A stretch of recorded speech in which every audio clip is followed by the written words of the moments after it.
Morgan Wallen, that is Don't We. I get Taylor Swift is overexposed, right? Like she's everywhere all the time. But Alan Jackson's star-studded farewell at Nissan Stadium was epic. George Strait, Luke Combs, Miranda Lambert, everyone showed up. But when a video message from Taylor played, boos rained down. Like, this is where we're at now, man. She's so big that everyone's like, I just don't like her. Like us on Facebook, WRMS Radio. A famous trail passes next to this town, and that fact is celebrated in the local museum here yet today. However, the first settlers weren't keen on stopping here, but there was something they felt far more valuable miles ahead of them. The story was this edition of the American Countryside. The secret is out. With millions of younger-looking customers across the country, Plexiderm is one of the most highly sought-after products on the market. It visibly shrinks under eye bags and smooths out crow's feet in minutes, and the effects last up to 10 hours. Influencers love it, magazines feature it, and people just can't get enough of it. As a matter of fact, Elle Magazine gave it an Editor's Choice Award as Best Instant Wrinkle Filler for 2025. In as little as 10 minutes, Plexiderm reduces the appearance of fine lines, wrinkles, and those dreaded under-eye bags. So yes, you can look years younger in minutes, and the effects last for hours. No surgery, no gimmicks, just results. The best news, you can try Plexiderm for only $14.95. Plus, get free shipping. Call 1-800-678-1298. That's 1-800-678-1298. Or visit plexidermtrial.com. As Brian Jesta explains, initially the place where we did this interview was seemingly not that special as compared to other places. While people are originally coming through here initially on their way somewhere else, the trail that we were on was one of the alternative routes for the Oregon Trail initially, though it picks up the vast majority of its traffic through the Denver Gold Rush. Brian shares the story from the Overland Trail Museum in Sterling, Colorado. He says the name of the trail can be confusing, as some other trails in the country use the same title. However, there's an easy way to remember this one. The biggest, easiest difference to remember the Overland Trail is that the Overland Trail follows the South Platte River, and then the Oregon Trail follows more of the North Platte. This trail passed through today's Julesburg, Colorado, where a route went south, passing through today's town of Sterling. Traffic picked up here when gold was discovered near Denver. There were stagecoaches. There's also a lot of individual pioneers. I mean, the Denver Gold Rush is one of those things where there's people who had stages. There's also people who just came with handcarts or walked on foot. Eventually, though, people began to settle the area, and they established a town here. This wasn't originally stopped. So Sterling was originally founded, or was named in the early 1870s, by a man named David Levitt, who named the town when he was a railroad surveyor. So it wasn't really a town yet, it's just a name on a map. So he was originally a resident of Sterling, Illinois, and that's where the town gets its name because he saw the valley around here and he liked the look of it. He named it after his hometown at the time. Later on, he moved here with his family and took a go at ranching and decided it wasn't for him. Today, Sterling is a place where people do stop, and with good reason. There's good land for farming and grazing. That part of the story. Next time, as we travel the countryside in Sterling, Colorado, I'm Andrew McCrae.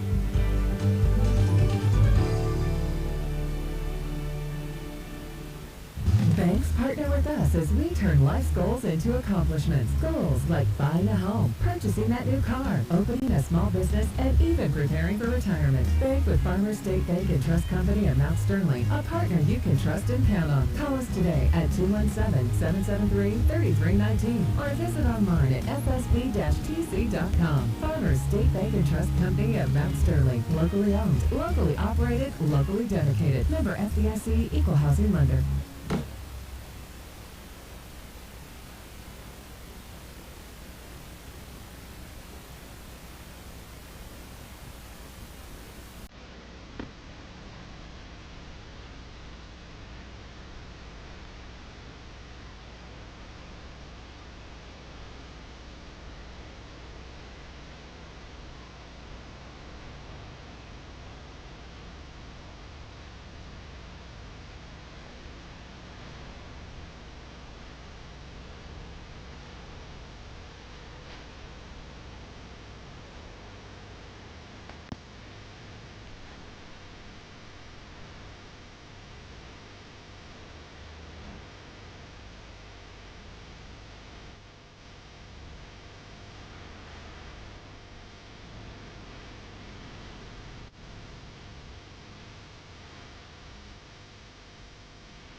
All My Exes, that is Lauren Elena. Kojo's new album, Banks of the Trinity, is out, and there's a great duet with Luke Combs on that. So Luke Combs, Cody Johnson called Shoot the Bull.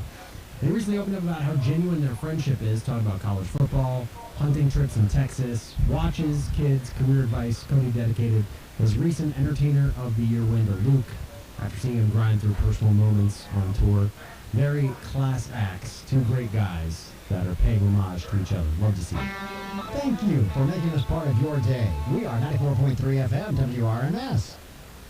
If you have unfiled taxes or are in debt to the IRS, this is important news. Did you know the IRS has programs specifically designed to help people struggling with tax debt? Powerful tax assistance programs that can save you thousands if you qualify. No one knows these programs better than the experts at Optima Tax Relief, America's most trusted tax resolution firm, A-rated by the Better Business Bureau. Their award-winning tax attorneys and licensed professionals have resolved over $3 billion of tax debt for their clients. One call to Optima can start the process, helping to put an end to your worries about wage garnishment, asset seizure, and other aggressive IRS actions. Find the best options to solve your tax problems. Call the experts at Optima Tax Relief today for a free consultation. Call 800-608-0955. 800-608-0955. 800-608-0955. Optima Tax Relief. Some restrictions apply. For complete details, please visit OptimaTaxRelief.com. Finding great candidates to hire can be like, well, trying to find a needle in a haystack. Sure, you can post your job to some job board, but then all you can do is hope the right person comes along. Which is why you should try ZipRecruiter for free at ZipRecruiter.com/free. ZipRecruiter doesn't depend on candidates finding you. It finds them for you. Its powerful technology identifies people with the right experience and actively invites them to apply to your job. You get qualified candidates fast. So while other companies might deliver a lot of hay, ZipRecruiter finds you what you're looking for. The needle in the haystack. See why 4 out of 5 employers who post a job on ZipRecruiter get a quality candidate within the first day. ZipRecruiter, the smartest way to hire. And right now, you can try ZipRecruiter for free. That's right, free. At ZipRecruiter.com/free. That's ZipRecruiter.com/free. ZipRecruiter.com/free. ZipRecruiter. AirServe will put you in your comfort zone. Hey, this is Chris and Jen with AirServe Heating and Air Conditioning. No need to Google the best HVAC company around. AirServe is your go-to for all your HVAC needs. Upfront pricing, reliable service, and expert care anytime you need us. Now that's AirServe. Find us online at yourcomfortcompany.net. We'll treat your home like family. Oh, AirServe, AirServe, oh, AirServe. Where did that come from? We'll put you in your comfort zone. O'Hara Auto Glass has over 20 years in the auto glass repair industry. Located at 7339 Drainage Road, Mark and his staff have the experience you are looking for when it comes to fixing that rock chip or a cracked glass. They also handle farm equipment, heavy equipment, side and back glass, and can replace regulators in your vehicle's window. They will travel to your site to repair your car, truck, or SUV, and will work with all insurance companies. That's O'Hara Auto Glass of Beardstown at 323-2300. Rushville Nursing and Rehabilitation offers a wide range of services such as skilled long-term care or short-term rehabilitation services in a small-town atmosphere that promotes family, resident, and staff involvement with 24-hour trained compassionate care. Our team of qualified professionals help residents recover from surgery, injury, or serious illness and understand the importance of creating a comfortable and nurturing environment. Come see our residents and friendly staff in action at our newly renovated facility, Rushville Nursing and Rehabilitation, 135 South Morgan Street. Disposal is best known for their residential and commercial collection of garbage, but they do a lot more than that. They have industrial waste, construction, and special event services, commercial and industrial recycling collection services, specialized environmental services such as citywide cleanup and disaster response, and they even have rental waste equipment available. So from the small container to the industrial 10 to 40 yard roll-off containers, you need to call 1-800-570-1616 and speak with the folks in their disposal.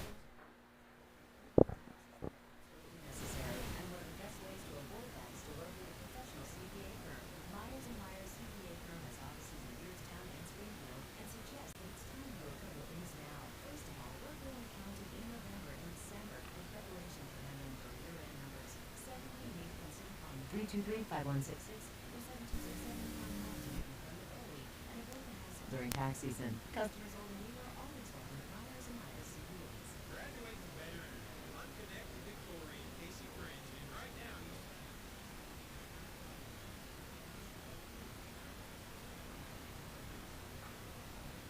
Now I'm gonna wide up. Oh, didn't have that.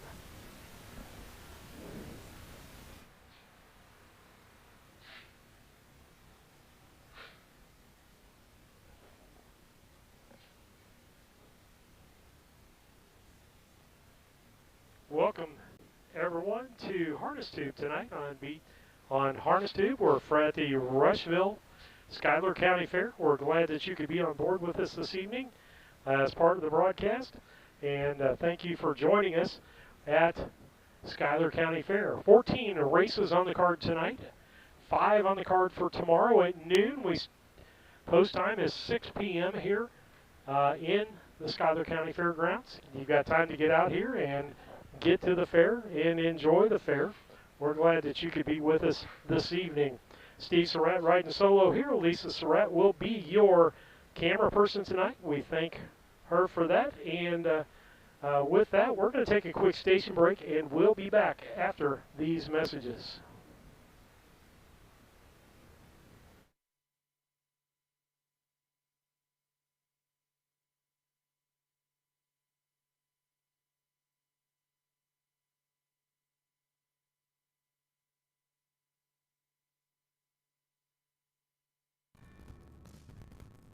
Family owned and trusted since 1995. Visit Yoder's and Sullivan or call 217-728-2166 today.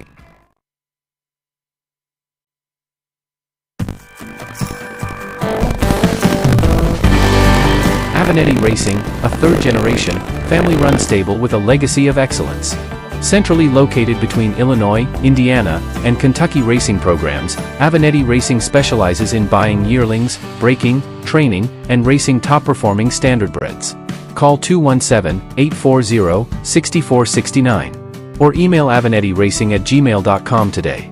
Avenatti Racing, from yearling to racetrack, we build contenders.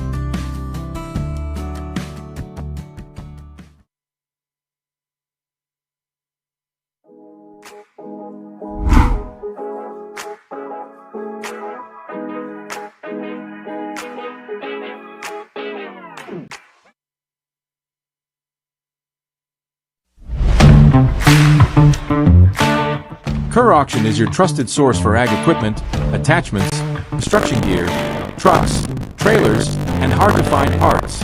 With live and online auctions at kerrauction.com, you can bid from anywhere, field, job site, or front porch. From big equipment to small parts. If you need it, Kerr Auction has it. Don't miss your next deal. Check out kerrauction.com today. Kerr Auction, built for the working world. Why pay more for the same groceries? Your favorite brands at prices you'll love. Right here in Mattoon. Family owned and proud to serve our community. Proud supporters of local harness racing and the Coles County Fair. Stop in and save today. B&D Grocery in Mattoon.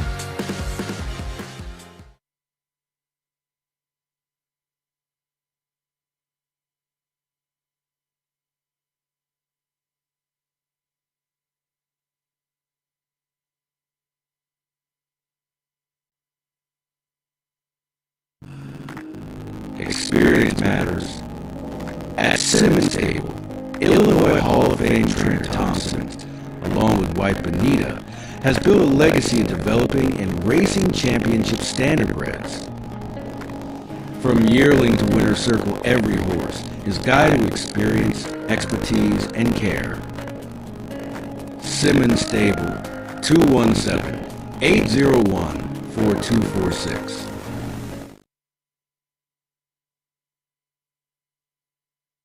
Looking to move your mobile home? Need a roll-off dumpster at a competitive rate? Or maybe it's time to demo that old mobile home. Pine Ridge Mobile Home Transport has you covered. We serve Central Illinois with reliable mobile home transport, offer affordable roll-off dumpsters for the Springfield area, and provide expert expert demolition services across Illinois and Missouri. For fast, friendly service, call Wayne Decker at 217-313-9744. That's 217-313-9744. Or find Pine Ridge Mobile Home Transport on Facebook, your one-stop solution for mobile home services.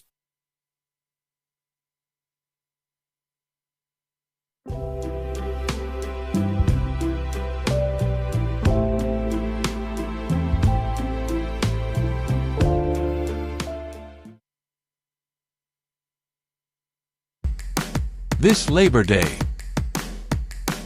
the future of Illinois harness racing takes center stage. Walk the barns. Study the pedigrees. Watch them move. And invest in tomorrow's winners. From proven bloodlines to rising stars. Illini Classic Yearling Sale, where champions are found. Long before the crowds arrive, the work is already underway. Track after track. Kevin Miller Stadium campaigns winning standardbreds across the Midwest.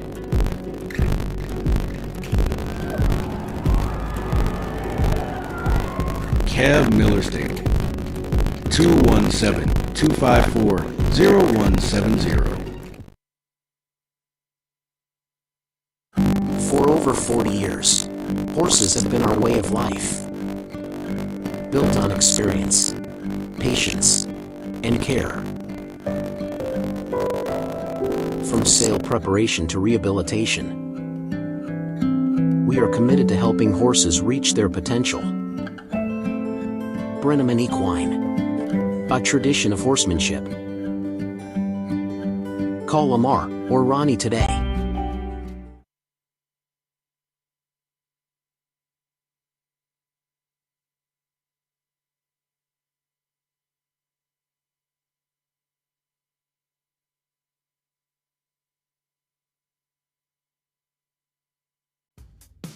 Real craftsmanship still exists at Yoder's Custom Woodworking and Amish Furniture. From custom kitchens and built-ins to handcrafted furniture, outdoor poly, and more. Family owned and trusted since 1995. Visit Yoder's in Sullivan or call 217-728-2166 today. Than you and I do. So that is a good thing. Early changes in the first race this evening. Couple of drivers to announce or to be changed. In the first race, number 3, Homestead Vengeance, will be Connor Prather. Again, that's in the first race, number 3, Homestead Vengeance. The driver will be Connor Prather. Driver change on the 5, Dashing Val, Jacob Radel. First race, number 5, Dashing Val. The driver, Jacob Radel, on the 5, Dashing Val, in the first race. And again, Connor Prather drives number 3, Homestead Vengeance. No changes in the second race. Get us a big card tonight. No changes in the third. No changes in race 4. Turning to race 5. In the 5th race, the driver of the 1, YF Good Credit, that'll be Jordan Patton. Race 5, number 1, YF Good Credit. Make the driver Jordan Patton. 6th race is clear. In the 7th race, driver of the 3, April Sunlight IYQ, will be Juan Franco. 7th race, number 3, April Sunlight IYQ. Make the driver Juan Franco. And the driver of the 6, Fox Valley Mai Tai, that'll be Wyatt Avenatti. That's the 7th race, number 6, Fox Valley Mai Tai. The driver will be Wyatt Avenatti. Race 8. The driver of the 5, Calico Sunset, Juan Franco. I'm okay. That's race 8, number 5, Calico Sunset. The driver, Juan Franco. The driver of the 6, Fox Valley Barbie, Wyatt Avenatti. Race 8, the 6, Fox Valley Barbie, Wyatt Avenatti will be the driver. 9th race, driver change on the 5, Illini Game Day, Wyatt Avenatti. That's the 9th race, number 5, Illini Game Day. The driver will be Wyatt Avenatti. 10th race, driver on the 1, Smokin' Them Some Stars, again, Wyatt Avenatti. That's the 10th race, number 1, Smokin' Them Some Stars. The driver, Wyatt Avenatti. And on the 5, it's Mr. Flossin' Time. The driver, Michael Cox. 10th race, the 5, it's Mr. Flossin' Time. Mike Cox will be the driver. 11th race, scratch the 4, Sunburnt Senorita. That's the 11th race. Number 4 is scratched. Sunburnt Senorita, scratched sick. We wish her a speedy recovery. On to race 12. Driver change on the 2, Princess Babe LRS. That'll be John David Finn. Race 12, number 2, Princess Babe LRS. Make the driver J.D. Finn. No changes at this time in race 13, and no changes at this time in the 14th race. Great to have you with us. The fair got underway last night with an ITPA tractor and truck pull. Some of the biggest names in the sport were here. And a big tip of the hat to our track crew who converted the racetrack, especially the home stretch, back to a racing surface, so to speak, for this evening's card.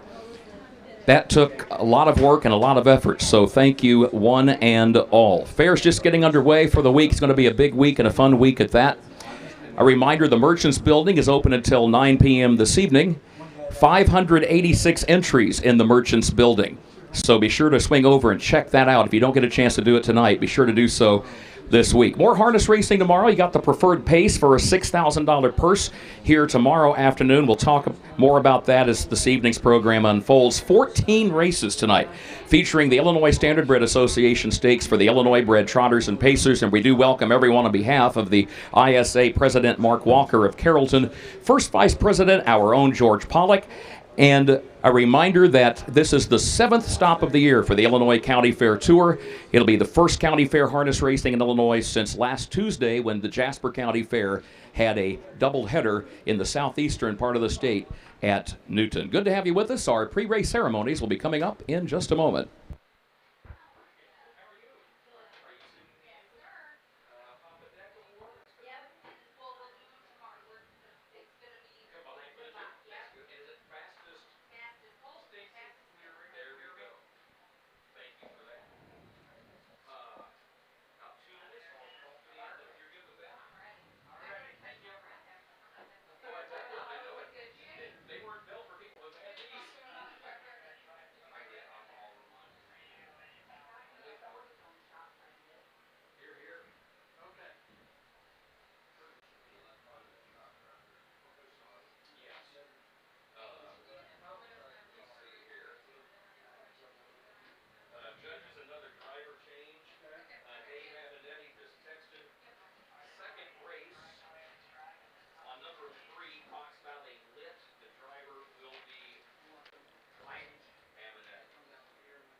One other driver change to pass along in the second race.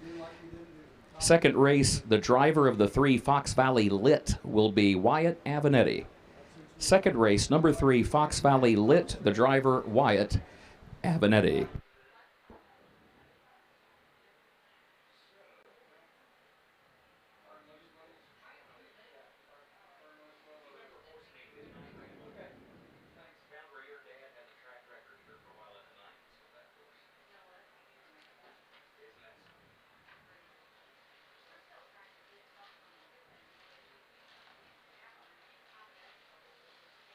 Doggone it.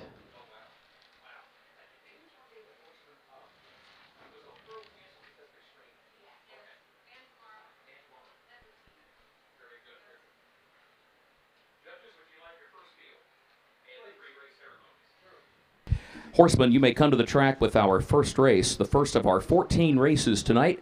Race 1, the 2-year-old filly pace in the Derek Jacobus Memorial presented by Prather Stables. First race, come to the track, please. A reminder, Connor Prather will drive number 3, Homestead Vengeance.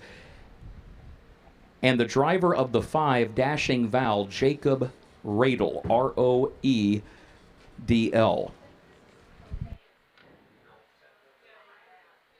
Well, ladies and gentlemen, once again, good evening and welcome to harness racing at the Schuyler County Fair. We get set to go to the post with our first race here in just a few moments. We are joined here in the infield judges stand by our good friend Jody Decker-Bennett, and she is joining us for our pre-race ceremonies to present our national anthem. Comes to us from her home in Atwater in Macoupin County. We ask that she would please rise as you are able for our national anthem.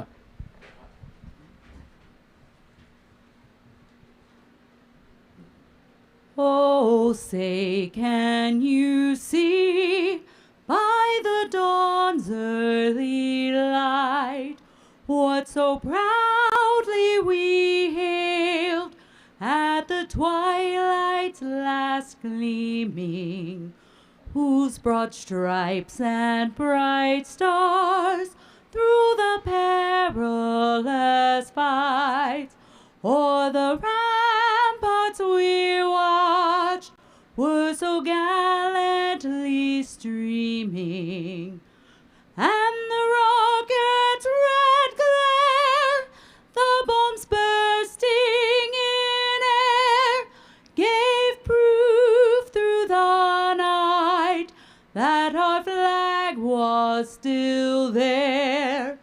Oh, say does that star-spangled banner yet wave o'er the land of the free and the home of the brave? Jody Decker-Bennett with our national anthem. Jody, thank you so much. Our best to your mother, Marge, by the way. Good to have, great. Marge is in the audience tonight. Well, fantastic. Good to have her visit. Of course, Jody's father, Bobby Decker, at one time held the track record here at the Schuyler County Fair back in the 90s with a horse named Midnight Rambler. Speaking of which, Papa Deck Awards, courtesy of the Decker family. We've got 2 days of racing. Of course, we raced this evening, and then we come back at 12 noon tomorrow. 5 races tomorrow, including that $6,000 preferred pace. When it's all said and done, we're going to go back and review the fastest miles of this 2-day meet. Why? Well, because there are some incentives built into the program here this evening and again tomorrow. The Papa Deck Awards, named in memory of Bobby Decker, will go to the connections of the fastest colt and the fastest filly of this 2-day meet here at the Schuyler County Fair. And the Schuyler County Fair Board will be offering a $500 bonus to the connections of a horse that breaks the all-age track record on the trot or the pace. And again, that will be determined once the 5th and final race goes to the post and we wrap up here tomorrow afternoon. And whoever is the king of the hill, so to speak, at that point, the fastest of the fast, that will be the track record. If there's a track record, in other words, if there's multiple track record miles, we wait till we get to the end of the card tomorrow, then the Schuyler County Fair Board will get ready to present the $500 to the connections. We'll talk a little bit more about that as we move deeper into the card here this evening. You heard us mention Wyatt Avenetti picking up a lot of drives here this evening. Why does this happen? If you're new to harness racing, if you're curious Why all the changes? Why all of a sudden does Wyatt Avenatti end up with a lot of drives here tonight? Well, Wyatt is a native of Illinois. He grew up over in the eastern part of the state in Chrisman, over in Edgar County. And he splits his time this time of year between the Fair Circuit in Illinois and the Pari-Mutuals in Kentucky.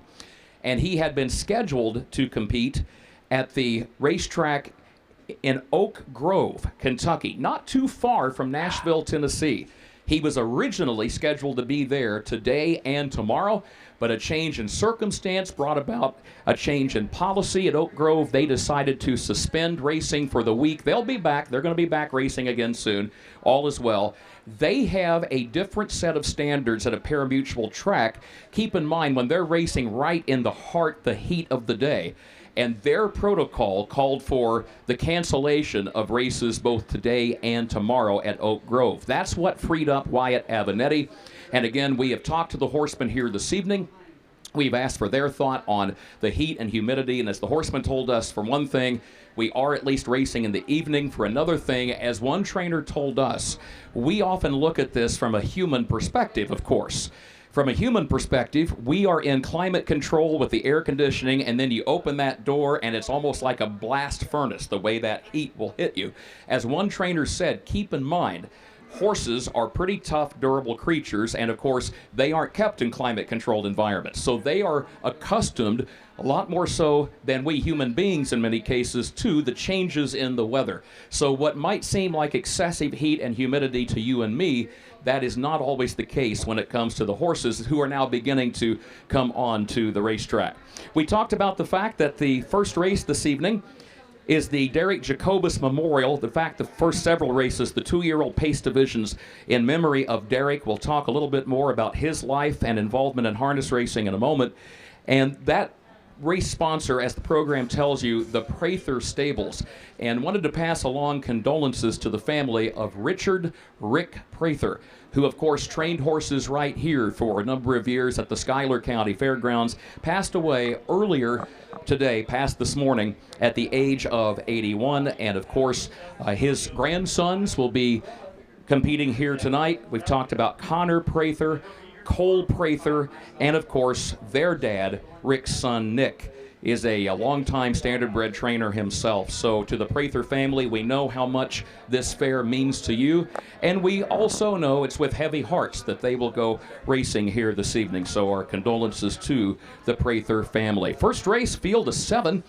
No scratches in the opener. A reminder, the driver of the 3 Homestead Vengeance is Connor Prather, and the driver of the 5 Dashing Val will be Jacob Radel, R-O-E-D-L. Don't know if we have any dairy farmers in the grandstand tonight, but young Mr. Radel grew up in a family where the first priority was dairy cows. They've had dairy cattle in the Radel family for many, many years down in Effingham County.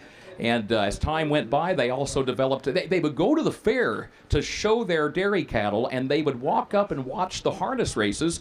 So Jacob and his family, they got involved a few years ago as owners, and Jacob's even a trainer and a driver. So if you're a dairy farmer, if that's your background, well, you've got a friend, no doubt, in Jacob Radel and everyone in that Radel family. First race coming up, as the program tells you, number 6 and 7 will start from the second tier. We score 5 wide here at the Schuyler County Fair. 5 horses up on the starting gate on the front tier, and that means number 6 and 7 will start from the second tier. That will shake things up a bit, because number 6, D Should Do, comes in undefeated, and she is the only prior winner in the first race. So the question is, she's never had to start from the second tier.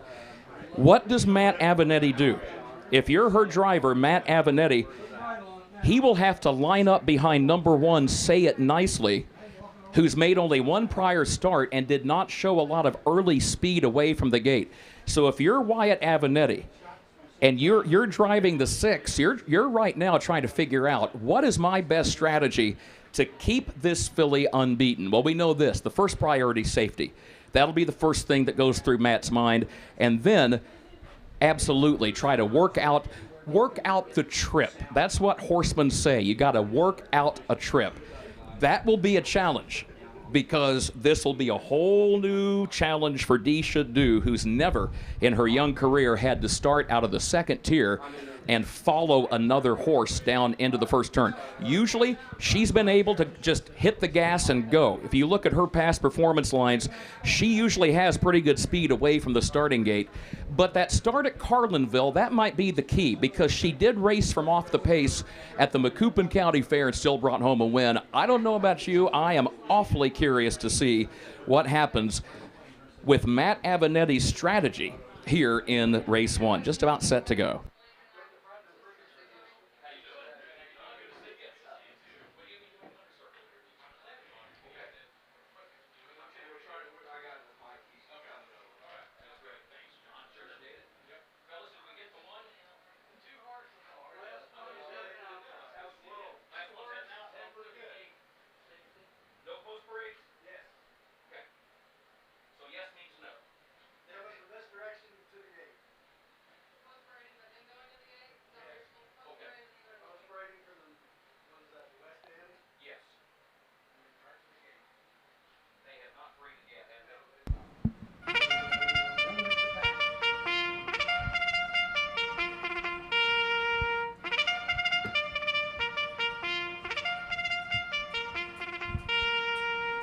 As the last filly gets set to head to the track, we are set to go with the first of our 14 races, the 2-year-old filly pace. Only one division of the 2-year-old filly pace, so the purse, $3,781.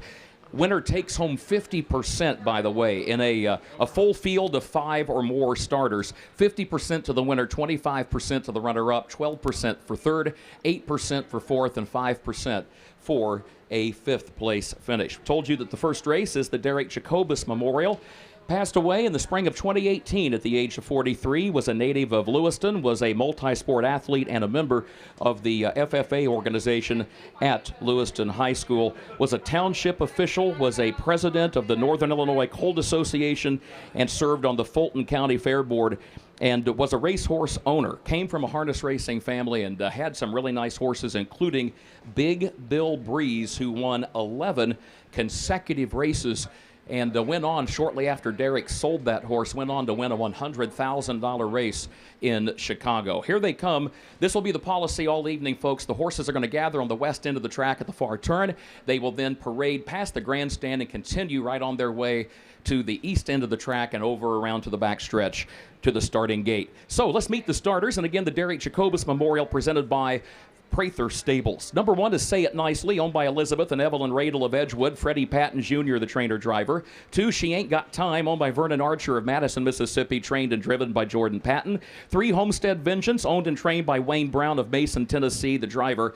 Connor Prather, who was born right here in Rushville. Number 4, Roses and Pearls, owned, trained, and driven by Ike Love out of Brandon, Mississippi. The 5 is Dashing Val, owned by Evelyn and Elizabeth Radel of Edgewood, trained by Freddie Patton Jr. A reminder, Jacob Radel, contrary to the program, is the driver. Number 6, Dee Should Do. That's the unbeaten filly we talked about, the only former winner in the lineup here in the first race. And what does she do from that second tier? We're about to find out. Owned by Kelly Avenatti of Windsor. Her husband, Matt, is the co-owner and the trainer and the driver. Number 7, Little Barbie, races for owner Lester Detweiler of Sullivan, and his son, Marcus Detweiler, 20 years of age, out of Sullivan, Illinois, is your trainer and driver. Headed to the starting gate. Great to have you with us here at the Schuyler County Fair, where harness racing is a long-standing tradition. This fair, as we currently know it, originated back in 1941, but as local historians have told us, the first Schuyler County Fair goes all the way back to 1855. We looked through some record books today from the 19th century, and indeed, the Schuyler County Fair has been a host to harness racing since the 19th century. Found some old race results. It was fascinating looking through those books. Great to have you with us at the post. Gates rolling. We're ready to go. Oh, Murray. Got nothing. Top of the stretch. Here they come. Matt Avenatti being very careful with Dee Should Do, keeping her a couple of lengths back of that front tier. He wants some room to work with here, folks. He wants some room to make a decision. And they are off and pacing. at the Schuyler County Fair. And there goes Roses and Pearls right out for the early lead. Homestead Vengeance has some speed, and Say It Nicely is right there toward the inside. She Ain't Got Time comes away fourth as they thunder around the first turn and race toward the backstretch. D Should Do, Matt Avenatti very wisely just being cautious getting through that first turn, letting all the traffic sort out. That filly is fifth. She's a little frustrated. She's throwing her head. She's saying, I want to go, and I want to go fast and go now. But Matt knows there's a long way to go here in the opening race. Little Barbie is next to last, and then Dashing Val, who broke stride, is at the back. 30 and a fifth for the opening quarter. 30 and 1/5 seconds. So around the turn, a challenge from She Ain't Got Time. She started to move up on the backstretch, fourth, third to second. Now D Should Do. Okay, here we go, folks. Matt Avenatti says it's go time. He waited for the first 3/8 of a mile. Now it is pedal to the metal because he's got plenty of room on the far outside to work with, and his unbeaten filly is up to take the lead by a half length. But guess what? She's got a stubborn foe. Roses and Pearls is still there. 101 and 3 for the first half mile. 101 and 3. Roses and Pearls is going to save the ground along the inside lane of the racetrack, even though D Should Do has to go a little further, traveling toward the outside around the turn. This racing surface is fantastic. I'll guarantee you right now, Matt Avenatti is saying, thank you, track crew. And guess what? His filly's just wrestled the lead away, and she's starting to open up with every stride. D Should Do by 3, by 4 as they head on to the final turn. 131 flat the time at the 3/4, 131 flat. D Should Do is well on her way to keeping this unbeaten streak alive. A widening 6-length lead to the top of the stretch, back to Roses and Pearls. Then She Ain't Got Time. Folks, patience early in the race pays off, and Matt Avenatti played it to perfection. His filly will stay unbeaten. 4 for 4. There she is. D Should Do. D Should Do won it, and she ended up winning it by about 8 lengths. Roses and Pearls did hang on for second, so give her credit for that. She Ain't Got Time was third. Say It Nicely fourth. 2:03 and 1 the time for the mile, by the way. 2:03 and 1. And then further back, Homestead Vengeance was fifth. Little Barbie was sixth. And Dashing Val was across the line in seventh. We'll meet the winner. We'll recap it in just a moment. Horseman, you may come to the track with race 2.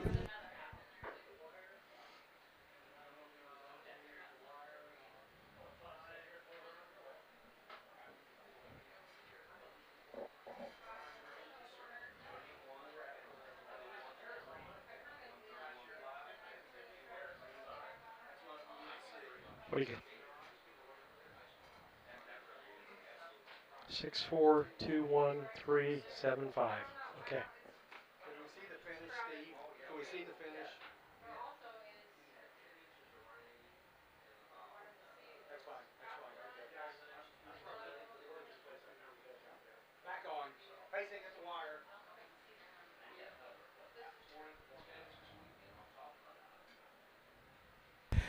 Matt Avenatti married the former Kelly Bell last summer in late July. And when they went a few days later to a county fair to go racing, and they had the words "just married" on the shaft of the race bike. You gotta love that. D Should Do, bred by Malin Mast, this filly a graduate of the Illini Classic yearling sale for a price tag of just $3,000. She is now 4 for 4. This 2-year-old Captain Trevor out of Hoosier Ricky by Shady Shark Hanover takes a new lifetime record of 2:03 and 1 to win the first race, the Derek Jacobus Memorial presented by Prather Stables. Folks, if you like this filly and if you respect that drive that Matt gave her, let her hear it, let him hit it. Here's your winner of the first race.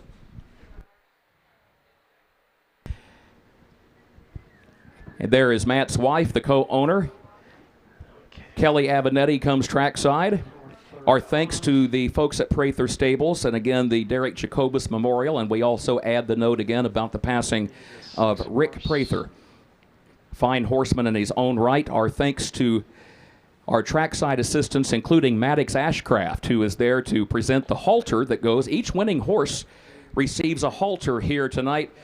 Matt, good game plan. Congratulations. Well done. We'll have the full field rundown for you in just a moment. Again, horsemen come to the track for the second race.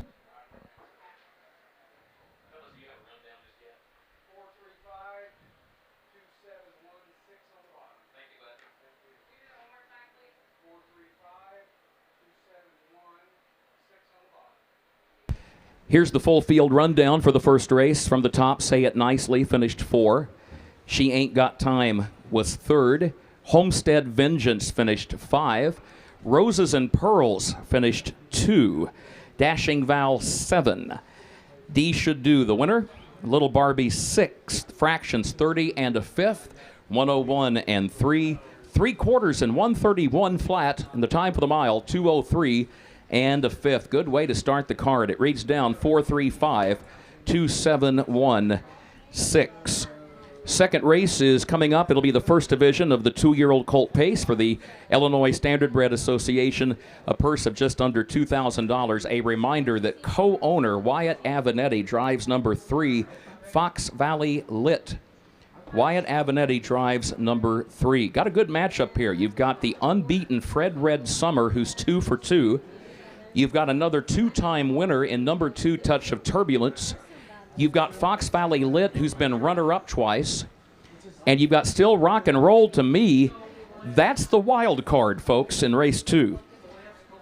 Still Rock and Roll to me comes from a very good barn, very capable trainer, Amanda Van Winkle. Her dad, Joel Smith, is the driver. I believe it's the first time they've ever raced at the Schuyler County Fair. And Still Rock and Roll to me has made only one start. That was on June 15, so 2 weeks ago today. That was in a non-purse qualifying race. A qualifying race, if you're not familiar with the sport, it's almost like a timed workout. That was on the big 1-mile track at Springfield and only got beat a half length, only lost by a half length in 2:03 and 1. So the question, can Still Rock and Roll to me adjust to racing on a half-mile track? Been on the big track at Springfield with those big sweeping turns.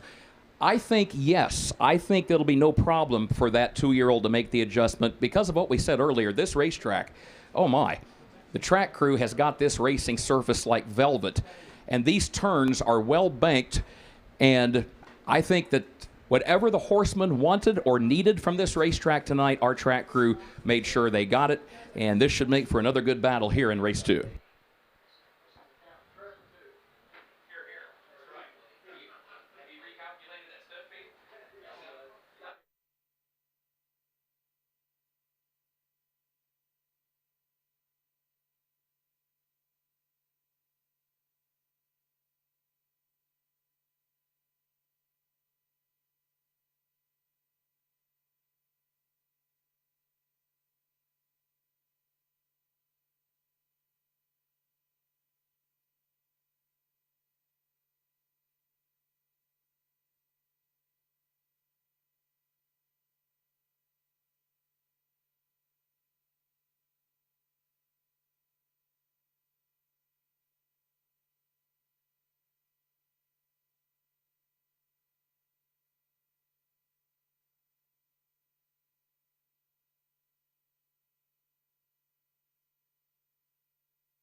Avenatti Racing, a third-generation, family-run stable with a legacy of excellence.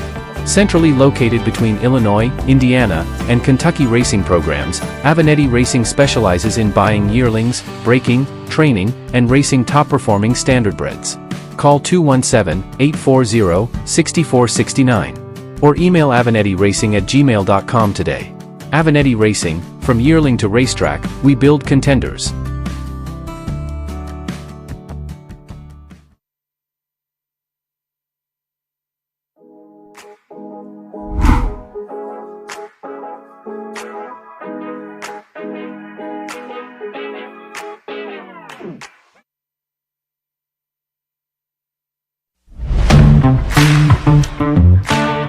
Kerr Auction is your trusted source for ag equipment, attachments, construction gear, trucks, trailers, and hard-to-find parts. With live and online auctions at kerrauction.com, you can bid from anywhere, field, job site, or front porch. From big equipment to small parts, if you need it, Kerr Auction has it. Don't miss your next deal. Check out kerrauction.com today. Kerr Auction, built for the working world. Why pay more for the same groceries? Your favorite brands at prices you'll love. Right here in Mattoon. Family owned and proud to serve our community. Proud supporters of local harness racing and the Coles County Fair. Stop in and save today. B&D Grocery in Mattoon. Backstretch are listed at 600 feet each. The turns are measured at 720 feet apiece. So obviously you spend more time in the turns here than you do on the straightaways. And that is fairly unusual. It seems like a lot of county fair tracks, not just in Illinois but around the country, usually have the opposite. It's usually longer straightaways, tighter turns, almost like a paper clip. But not the case here. You actually spend more time in the turns than you do on the straightaways, and those turns are pretty long and sweeping for a county fair half-mile track, and it gives the horsemen a lot more room to race and a lot more options when they are negotiating the turns. Getting set to go here, race 2 coming up in just a moment.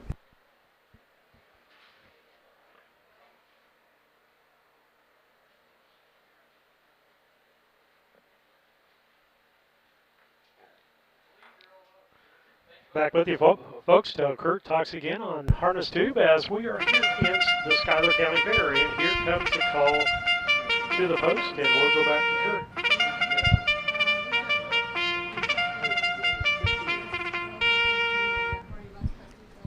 This evening's second race is the first division of the Illinois Standardbred Association 2-year-old colt and gelding pace. Again, part of the Derek Jacobus Memorial presented by Prather Stables. When we talked about Big Bill Breeze that won all those races for Derek Jacobus, Nick Prather was the trainer of that horse, by the way. It was Nick that trained that horse to those 11 consecutive wins during that horse's 3-year-old campaign. Simply an incredible racehorse that after Derek sold went on to continue to race well and ended up winning overall about $400,000. The second race this evening sees number 1, Fred Red Summer, which is owned by Tegan Sage Racing of Jeff of Tom T. Tetrick, owned also by Tyler Tetrick, trained by Clark Fairley, and he's in the bike. 2 is Touch of Turbulence, owned by Willie Scott of Raymond, Mississippi, trained and driven by Freddie Patton Jr. 3, Fox Valley Lit, owned by Wyatt Avenatti of Chrisman, Kevin Neatfeld of Piatone, Dave Schrock of Humboldt, and Paula Zitrich of Dunlap, trained by Dave Avenatti. His son Wyatt is in the bike. And number 4, Still Rock and Roll to Me, is owned by Paula and Joel Smith of Springfield, their grandson Lucas Smith of Lincoln, and owned also by D.R. Jenks of Fort Wayne, Indiana, trained by Amanda Van Winkle, the driver Joel Smith. They are at the post, and the gate is rolling. Stacy DeRoos of Charleston, Illinois, is our starter here this evening, and he's got the field lined up over on the far turn, getting ready for the start. Good to have our friends from Harness Tube carrying the racing program this evening. Their camera technician is Lisa Surratt, who is positioned right toward the center field section of the grandstand, and her husband Steve anchors the live stream from here in the infield judges stand. Here they come, race 2. Fox Valley Lit got rough gated coming down from the start, and now Still Rock and Roll to Me is off stride. Still Rock and Roll to Me has broken stride. In the meantime, Touch of Turbulence goes charging into that first turn. Touch of Turbulence wanted the lead and took it, and Fox Valley Lit then moved up into second. Clark Fairley decided to back away. Oh, and the leader just broke stride. Touch of Turbulence is off stride, and that will allow the new leader to be Fox Valley Lit, and Fred Red Summer moves up into second. So let's reset it as they go to the quarter-mile mark. It is Fox Valley Lit who's got the lead by 2 lengths. The unbeaten Fred Red Summer is second by 3 lengths. Touch of Turbulence didn't lose a whole lot of ground, lost a few lengths, but is now starting to catch up third. 33 flat for the opening quarter, and then a gap of 25 to 30 more lengths back to Still Rock and Roll to Me, who made that costly break right at the start. But after 3/8 of a mile, it is Fox Valley Lit who shows the way. Fred Red Summer, though, is breathing down his tailpipe. Right there, looking toward the outside. Started to make a move, and now Clark Fairley says, nope, not yet. So they're going to tuck back in behind the leader as they go on past the half-mile mark. And then Touch of Turbulence, who now is right back into contention in third. And give credit to Still Rock and Roll to me. That pacer's made up a lot of ground. 1:05.2 was the time for the half. 1:05.2. With that said, Still Rock and Roll to me is still the trailer and is still about 25 lengths from the lead. Onto the backstretch they go. Fox Valley Lit is under assault here, folks. Here comes the challenge. Fred Red Summer is gearing up on the outside, and Fred Red Summer takes the lead by a half length from Fox Valley Lit, who's still there to the inside. And now Touch of Turbulence comes to the outside to make it a three-way shuffle as they hit the final turn. The top three separated by 2 lengths. Touch of Turbulence put in an awkward step and lost some ground. 1:37 the time at the three-quarter. 1:37. It is Fred Red Summer who's got the lead. The unbeaten colt leads by 2 lengths off the turn. Fox Valley Lit takes to the outside now from second, but it's Fred Red Summer in front, and we're going to see another unbeaten 2-year-old remain unbeaten. Fred Red Summer won it for Clark Fairley by nearly 3 lengths on the line. Fox Valley Lit was home second, then a gap of 5 more lengths back to Touch of Turbulence third, and an off stride, Still Rock and Roll to me, was across the wire fourth. 2:07 flat was the time for the mile. 2 minutes, 7 seconds, 2:07 flat. We'll meet the winner in just a moment. Horseman, you may come to the track with race 3. Again, number 1, Fred Red Summer, your winner here in race 2.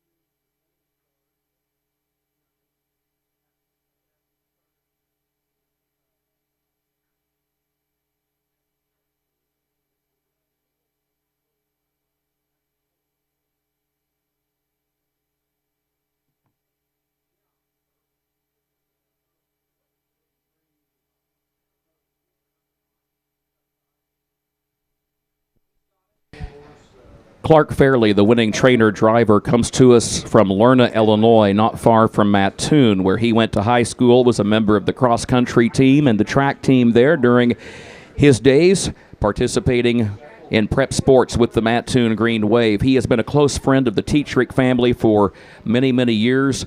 The Tetrick stable based in Jeff, Illinois, down in Wayne County, down in the southeastern part of the state, just outside of Fairfield. Fred Red Summer, 2-year-old son of Summerside, who now stands in Indiana, by the way. Out of 39 red by Shady Shark Hanover, this is a homebred for the Tetrick stable. And races in the name of Tegan Sage Racing of Jeff. Tom T. Tetrick named that stable in memory of his daughter, Tegan Sage. And Tyler Tetrick is the co-owner, and he is Tom T. Tetrick's son. So the Tetrick family, congratulations, and to Clark Fairley. How about a hand for Fred Red Summer? 3 starts, 3 wins now for this talented 2-year-old. And once again, our thanks to Maddox Ashcraft, who is trackside, to hand over a halter to our winning trainer driver, Clark Fairley, for Fred Red Summer, and offers his congratulations. This colt off to a great start. Stops at Decatur, Newton, and now the Schuyler County Fair at Rushville. 3-4-3. Clark, congratulations. Well done. We'll have the full field rundown for you in just a moment. Again, 2:07, that is a new lifetime record for Fred Red Summer. So not only have we seen a pair of unbeaten 2-year-olds remain unbeaten, but each of them has taken a new lifetime record. Further testament to the fantastic job our track crew has done here at the Schuyler County Fair.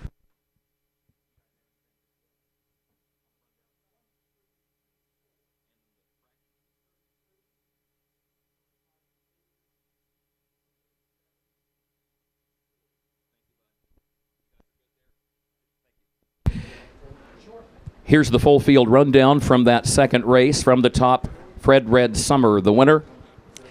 Touch of Turbulence 3. Fox Valley Lit was the runner-up. Still Rock and Roll to Me finished 4. They got the quarter in 33 seconds. They got the half in 1:05 and 2. 3 quarters in 1:37, and the time for the mile 2:07 flat. Reads down 1:3.24.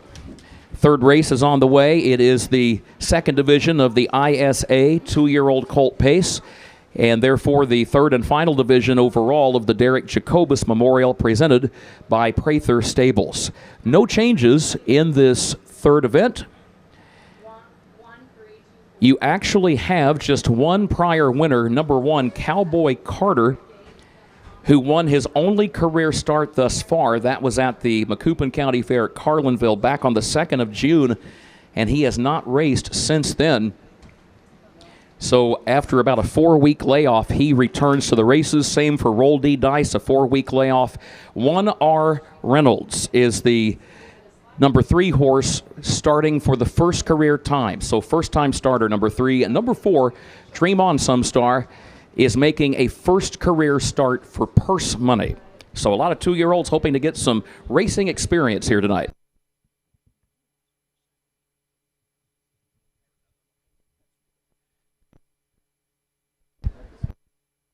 Need the audio engineer, sound man to the judges' stand, please. Sound man to the judges' stand.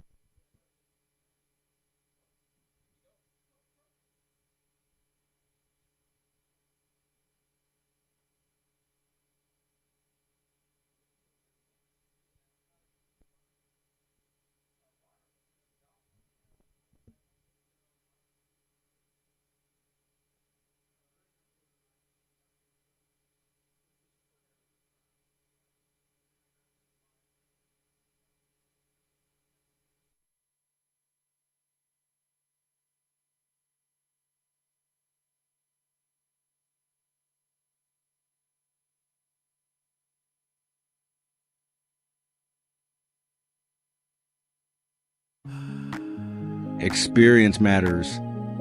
At Simmons Stable, Illinois Hall of Fame trainer Tom Simmons, along with wife Benita, has built a legacy of developing and racing championship standardbreds.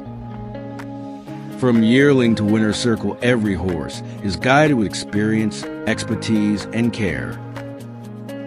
Simmons Stable, 217-801-4246.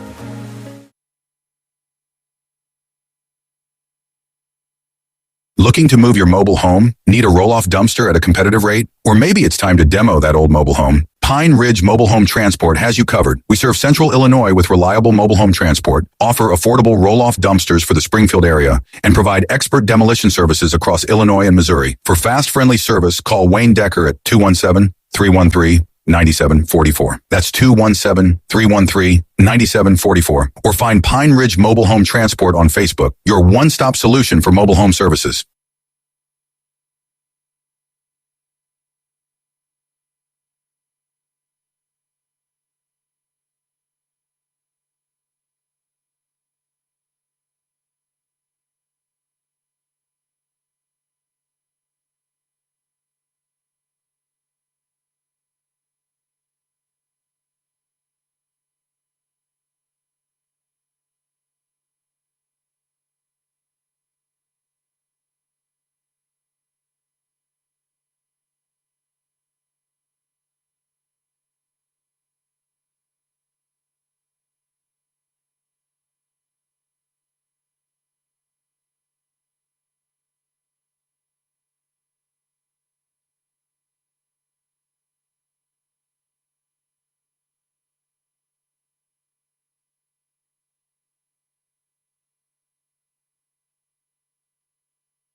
Back with you on Harness Tube. Steve Surratt here as, well, check. Check, check, check. Check, check, check. Okay, now I lost a little of my head. Trying to get our volumes set back up here as we get ready to go here with the broadcast. And had some changes. Check, 1, 2. There we go. I'm probably going to have to turn him up all the way too.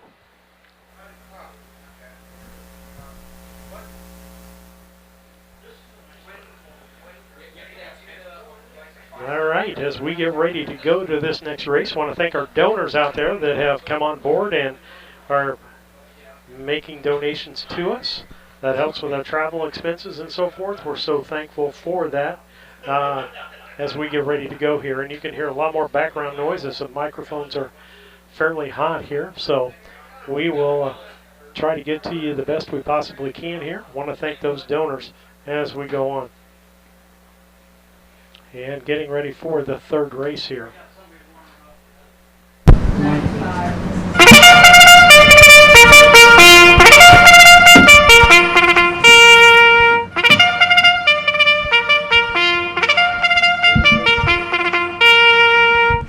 Horses are on the track for the third race in your scorecard. A purse of just under $2,000. The second division of the Illinois Standardbred Association 2-year-old Colt and Gelding Pace. And again, the race sponsor, the Derek Jacobus Memorial, presented by Prather Stables. There are no scratches, no driver changes as we get set to go here in race number 3. Great to have you with us on a Monday evening. A reminder that there will be more racing tomorrow, post time 12 noon. We go racing tomorrow afternoon, and the $6,000 preferred pace will headline the card.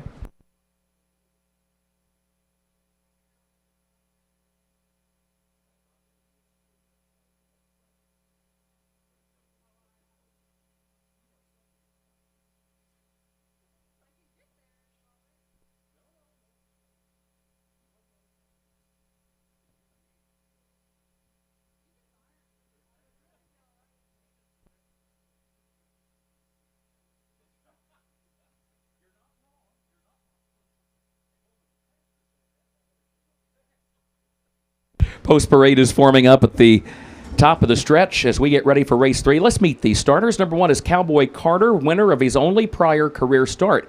Races for Step by Step Racing of Davenport, Florida. Mark Winship of Canton, Illinois. Scott Lester from Knoxville. By the way, they go racing 1 week from this evening at the Knox County Fair in Knoxville. Trainer is Rob Ridoff, and the driver is Matt Avenatti. 2 is Roll D. Dice, owned by Ron and Dee Phillips of Athens, owned also by trainer Jamaica Patton of Rochester, and Dietrich Kelly of Canton, Mississippi. The trainer Jamaica Patton, the driver Mike Cox. Number 3, there's 1R Reynolds racing for Team Bunch, the Bunch family, and their 1R Standardbred farm from right here in Rushville. The trainer Cole Prather and the driver Connor Prather, and again, the Prather brothers both were born here in Rushville. The 4 is Dream On Sumstar, owned by the Ham Family Trust of Moberly, Missouri. The trainer is Nelson Willis, and the driver is Juan Franco.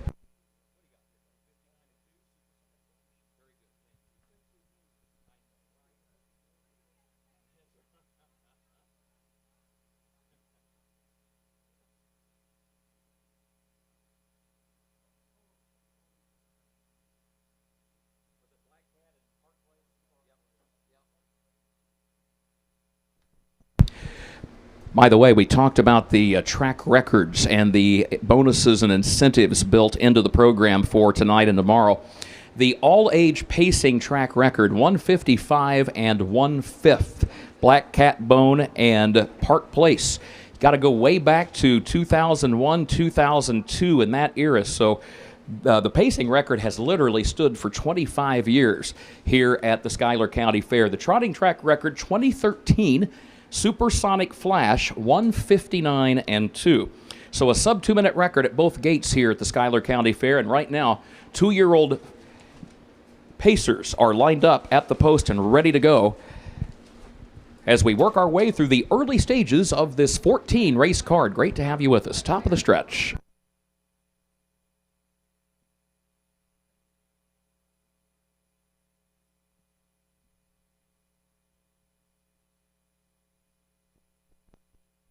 Gate picks up speed. Here they come.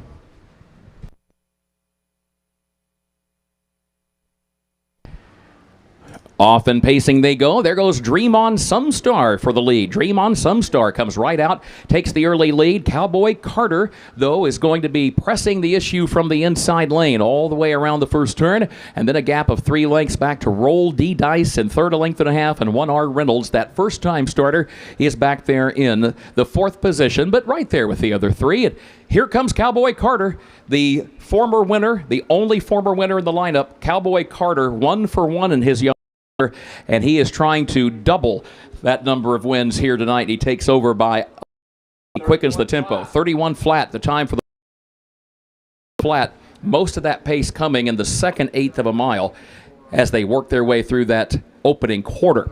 To the top of the stretch, 3/8 of a mile complete. Cowboy Carter leading Dream On Some Star, still a length and a half between them. Then a gap that's widening, 4 more lengths back to the 2 trailers as they come on down to the halfway point. 1R Reynolds moves up around a breaking horse in the form of Roll D Dice, who is now 4th.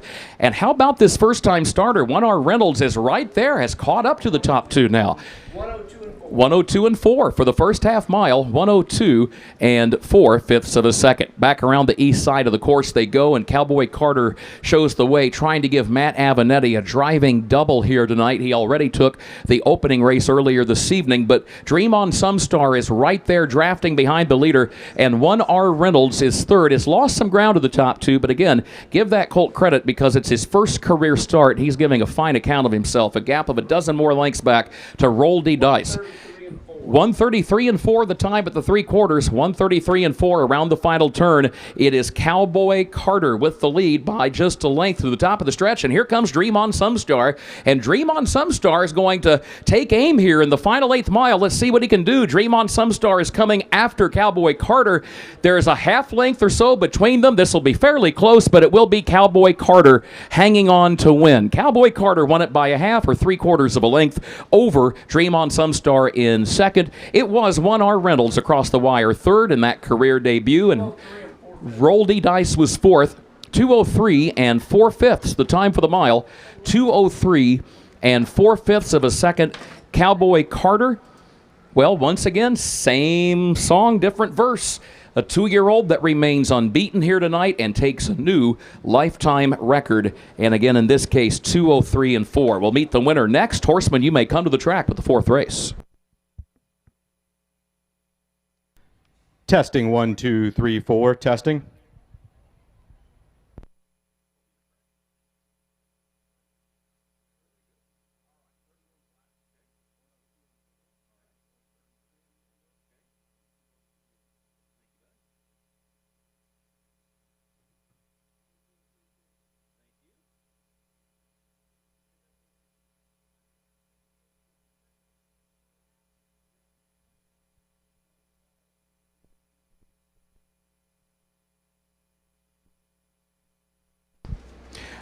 Once again, this 3rd race tonight, the final division of the Derek Jacobus Memorial, presented by Prather Stables.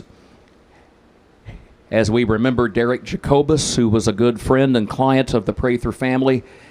And also we think about Rick Prather, who again passed earlier today at the age of 81. Trainer Rob Redoff is coming trackside. Cowboy Carter is under his charge and care for owner Step by Step Racing of Davenport, Florida, as well as Mark Winship of Canton, Illinois, and Scott Lester of Knoxville. Captain Trevor, that's his 2nd winner on the card.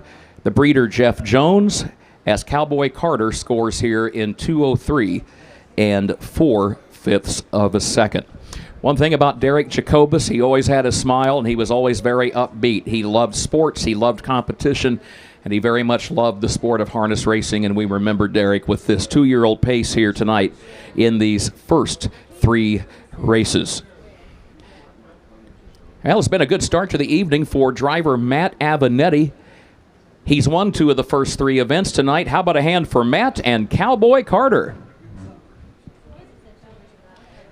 Winning trainer Rob Ridoff is debriefing with driver Matt Avenatti as they come trackside. Once again, which he will present again each winning horse tonight as a memento, winning here at the Schuyler County Fair. Again, 2:03 and 4 the time for the miles, so this 2-year-old 6 full seconds off his lifetime record from that only prior start. Winner's circle photo has been snapped. John Teefee tonight. His father, Ed Teefee, the longtime voice races. Ed will be at the mic tomorrow here in the judges' stand. He's on hand tonight watching, and John is going to catch up in just a moment with our winning connections. John, when you're ready, take it away. Yeah, thanks, Kurt. Down here with Matthew Avanetti. Great drive. 4-horse field. It's always interesting to see how you strategize. Got to the top at the quarter. Talk a little bit about your strategy in a 4-horse field when it looks like you feel like you probably have the best horse in the race. Well, in there to me, it looked like it was me and Juan with the 2 best, and you know, he had. I let him go a little easy, so he let me come right back, and figured on the front's the best spot to be right here. And then coming, it looks like you controlled the fractions throughout the race. Coming down the home stretch, Dream On Some Star looked like he wanted a little piece. How are you feeling at the head of the stretch? I felt strong. Horse had plenty left. I was just kind of feathering him out. He races on Thursday, so didn't want to use too much. All right, thanks, Matt. Already a big day for you. A long way to go still. Back to you, Kurt. And John, thank you. Great to hear from us. Interviews all night long from the folks in the trenches, so to speak, including driving. Full field rundown is official for this third race. From the top, Cowboy Carter was the winner. Old D Dice finished 4th. 1R. Dream On Some Star finished 2. The quarter, 31 flat. The half in 1:02 and 4. 3 quarters, 1:33 and 4/5 of a second. The time for the mile, 2:03 and 4. Reads down 1:432. A 2-year-old trot here this evening at the Schuyler County Fair.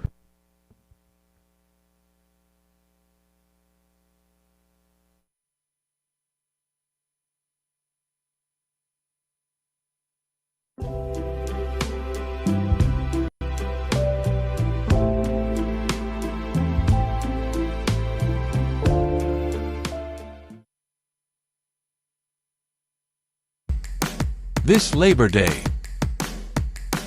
the future of Illinois harness racing takes center stage. Walk the barns. Study the pedigrees. Watch them move. And invest in tomorrow's winners.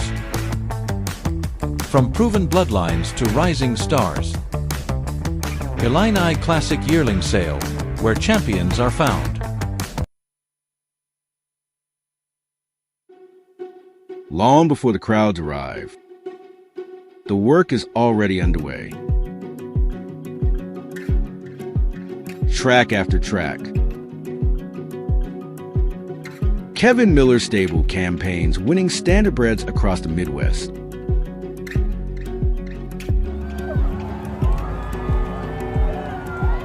Kev Miller Stable. 217-254-0170. For over 40 years, horses have been our way of life. Built on experience, patience, and care. From sale preparation to rehabilitation, we are committed to helping horses reach their potential. Brenneman Equine, a tradition of horsemanship.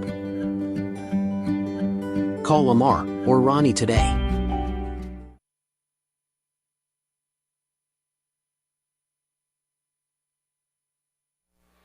I want to take time to thank our sponsors out there that have been with us and do some time with them. And I want to thank Stacy DeRoos and his son as they help us out a lot with that car camera, making sure things are going correctly and trying to get things done on the fly. We thank them for that. And we'd love for you to check us out on Facebook and YouTube. We'd like for you to subscribe on YouTube and like us on Facebook, if you would. As we get ready for race 4 here with things going on. And appreciate you on as viewers tonight of our first night of racing here. 14 races today, only 5 tomorrow. We'll be back with you at noon tomorrow for that part of the racing. And as look at our website, but here's Kurt with the call to the post.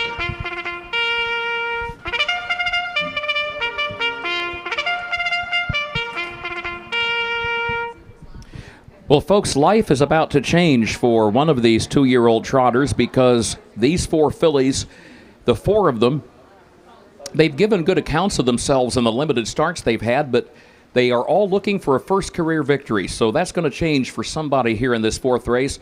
Not too bad either to pick up $1,750. In fact, 4-horse field. Purse breakdown is slightly different. Okay, so the 5%, folks, that would normally go to the 5th place finisher, that gets added to the winner's share of the purse. We talked earlier, 50% to win, 25% for the runner-up, 12% for finishing 3rd, 8% for 4th, and then typically 5% for a 5th place finish. And without 5 horses, with just 4 fillies going to the post, that 5% that normally would go to 5th place, that gets added to the winner's share of the purse. So somebody's about to go to the winner's circle for the first career time, and it's always fun to see that happen. Of course, we aren't too awfully far here this evening from the town of Timewell, Illinois, and we learned recently that number 2 Mound Station was named by, we talked about Ed Teefy, who will be calling the races here tomorrow and has been the voice of the Schuyler County Fair for a number of years.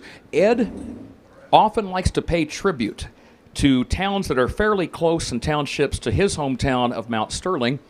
And as we understand it, Mound Station was the original name of Timewell.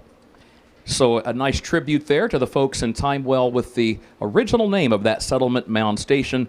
And as David Brink of Mount Sterling from Harness Tube told us, there's the saying, how does it go? Time spent and time well is time well spent. There we go. I love it. Well, let's meet the starters for race 4. Number 1 is Fox Valley Brit going by the stands right now. Owned by Marcus and Lester Detweiler Sullivan, Kenneth Schrock of Arthur, trained and driven by Marcus Detweiler. Number 2 is Mound Station, owned by Larry Longnecker of Sumner, trained and driven by Darla Martin Lohman. And number 3 is Zion's Miles Creation, racing for Cassandra Chandler, Terry, Mississippi, and Mr. John Derek Gibson, also of Terry, Mississippi. The trainer, Freddie Patton Jr., and his son, Jordan, is in the bike.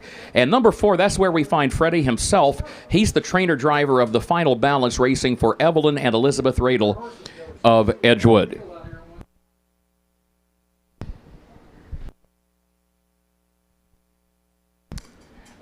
So, a couple of horses have returned to the stable area for equipment repair. A couple of horses have gone back to the stable area for equipment repair, so that is why we did have all 4 on the track and gave the call to the post, but now we only have 2 of the 4. But we expect that the other 2 will be rejoining the field in just a moment. They will go straight to the gate from that point. The Howard and Doris Eiler Memorial and the remaining 2 trotting fillies are now on their way back to the racetrack.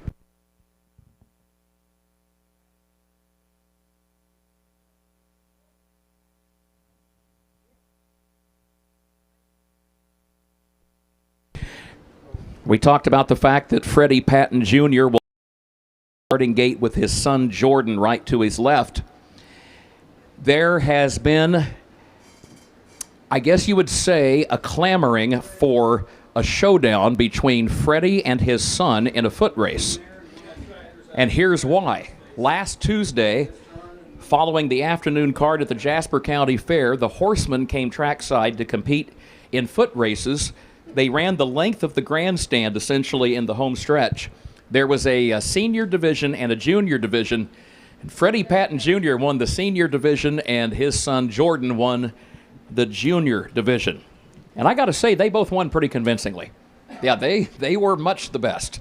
So a lot of folks are hoping to see Freddie versus Jordan before the summer wraps up. And I'll bet somewhere along the line that's going to happen. Coles County Fair at Charleston the last week of July is what I am hearing here on the infield. Last week of July, Coles County Fair at Charleston, that is when the expected showdown between Mr. Patton and his son is expected to take place. That should be a lot of fun. We'll put that on the calendar and look forward to that for sure. Right now, we're wrapping up some track conditioning. Again, safety is always the priority, and we do appreciate our track crew. Right now, the conditioning harrow behind the tractor is over at the midpoint of the back straightaway, working along the inside lane of the racetrack. And, of course, that inside lane is the one that obviously really does take a pounding throughout the course of the night, because try to get down and save some ground on the east and west end of the course. And, of course, the pace setter on the straight that inside lane. There's the screen harrow going by here on the front straightaway, headed down toward the first turn.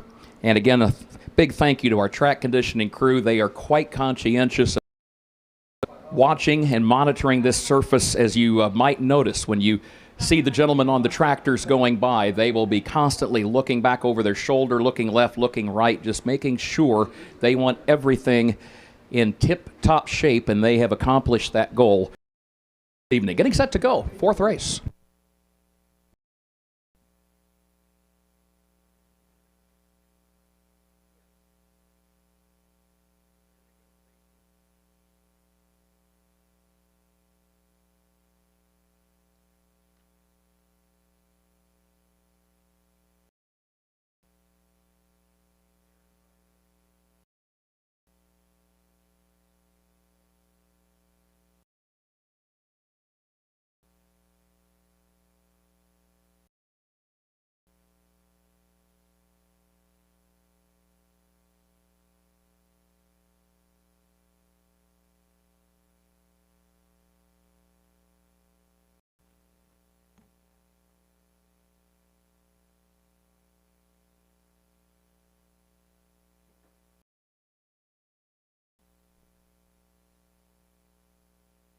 Horses approaching the starting gate, which is now moving into position as the screen harrow goes by and heads off the end of the backstretch.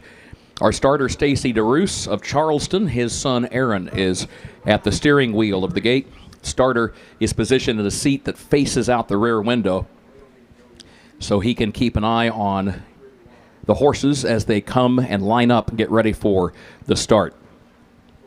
Getting set to go here in race 4. Great to have you with us on a Monday evening here at the Schuyler County Fair. Last night, took a look at the names in the results from the tractor and truck pull for the ITPA. Wow, you had them all here last night. I mean, that was like a who's who in the ITPA. Must have been an excellent event. So well done, one and all.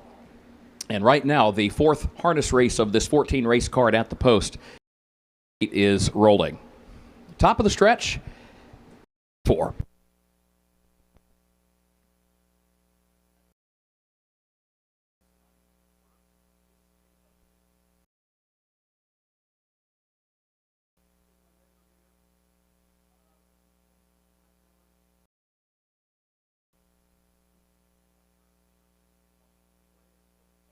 Doris Eiler Memorial, so far all 4 fillies stay right on the way to the first turn, and there goes Mound Station, who made a bid for the lead and broke stride. Mound Station was making a bid for the lead about midway on the first turn and then broke stride and now drops all the way out to last.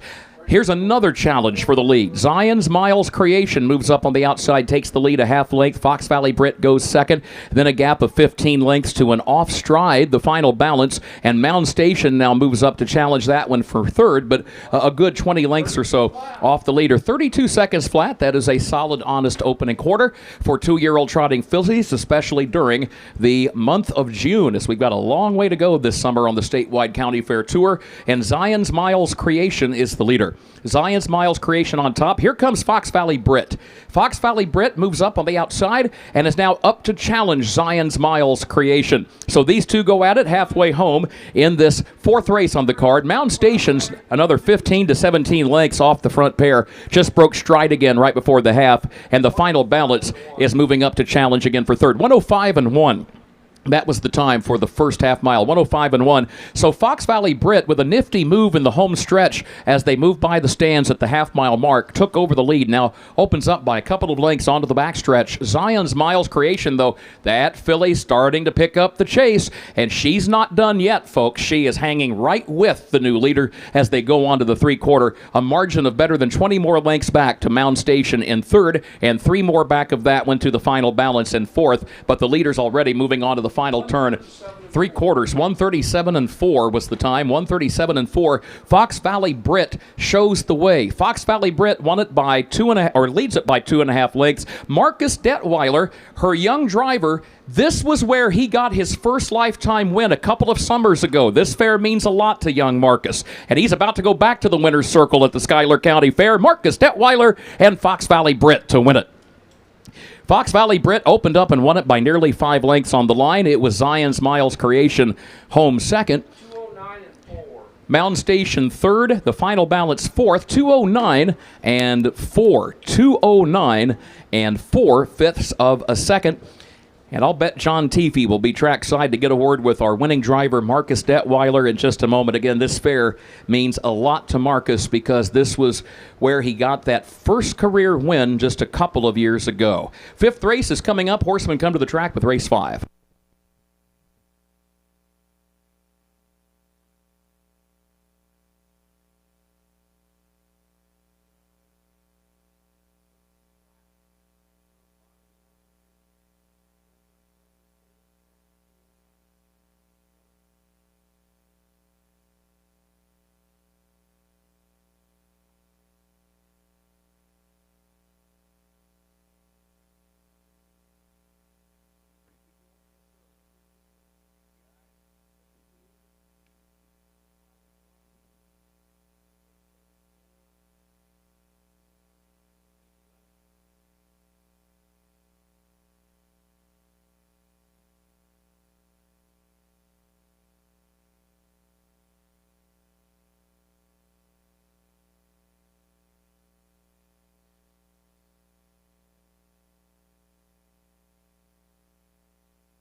Well, it was June 30th, 2024, when Marcus Detweiler got his first career win as a harness driver, and it came right here at the Schuyler County Fair, driving a pacer by the name of Bappa's Old Fashioned for trainer Kevin Miller. Folks, you talk to Marcus, this fair will always hold a special place in his heart. How about a hand for Marcus Detweiler?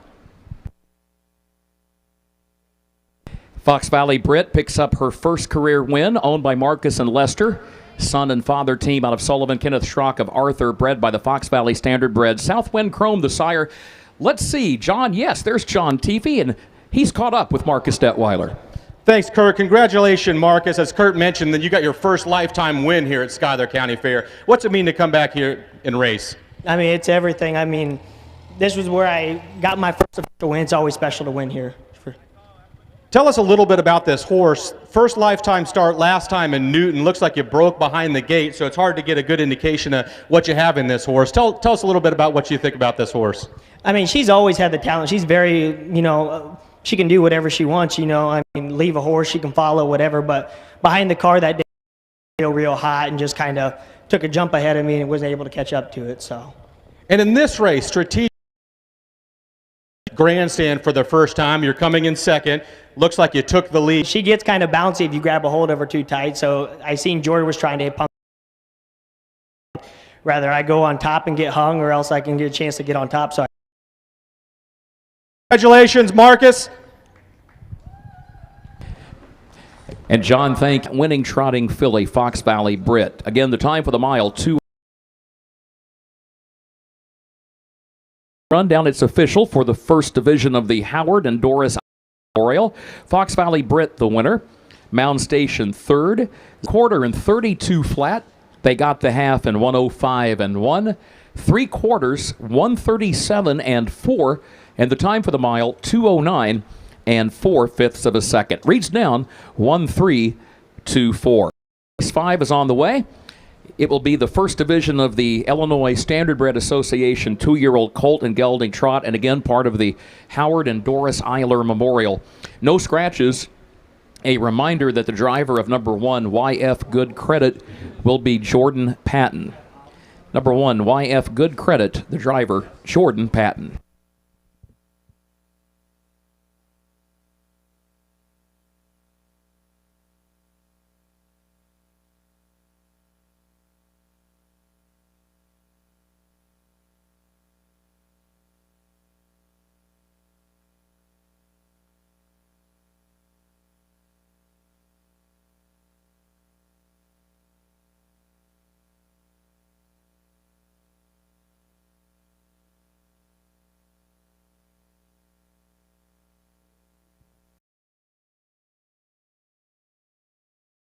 Of the race.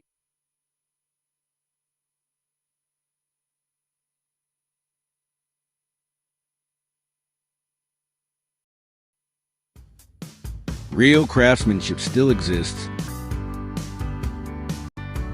From custom kitchens and to handcrafted furniture, outdoor poly, and more.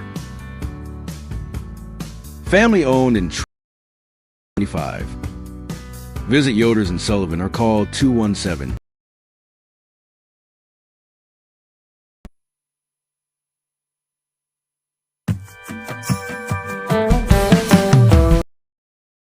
Racing, a third-generation, family-run stable with a legacy of excellence. Centrally located, Avaneti Racing specializes in buying yearlings, breaking, training. Call 217-840 at gmail.com today. Avaneti Racing, from yearling to racetrack, we build contenders.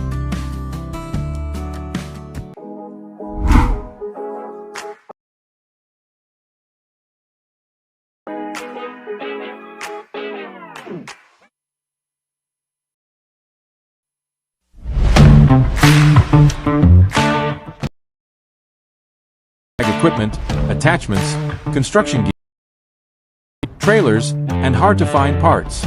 With live and online auctions at kerauction.com, you can bid from anywhere, field, job site, or front porch. From bigaction.com today. Kerr Auction, built for the working world. Right here in Mattoon. Owned and proud to serve our community. Of local harness racing and the Coles County Fair. Stop in and save today. Not being in the Illinois Hall of Fame, it's one of those things that just kind of slipped. A lot of us looked up and we looked at the list a couple of weeks ago and said, where is J.D. Finn? And it was just a matter of everybody shrugged their shoulders and said, whoops. He belongs in there. So hopefully the committee, and I think that the Hall of Fame Selection Committee can be successfully persuaded. And I would bet that J.D., I would put him at even money to be inducted into the Hall of Fame by the time the next induction ceremony rolls around, usually late February or early March. It's almost would be like going to the NASCAR Hall of Fame and Richard Petty not being in there in Charlotte. So J.D., just an amazing career as a trainer and a driver. Here comes the post parade for race number 5, and again a division of the Howard and Doris Eiler Memorial in the 2-year-old trot. This division for colts and geldings for a purse of $1,978. Number 1, YF Good Credit, owned by Cornelius Cavett of Virgins, trained by Jerome Daniels. Jordan Patton is in the bike. 2 is Voomster, owned and trained by Dennis Gardner of West Salem down in Edwards County, and the trainer, or the driver I should say, is J.D. Finn. And by the way, J.D. comes to us out of Newton, Illinois.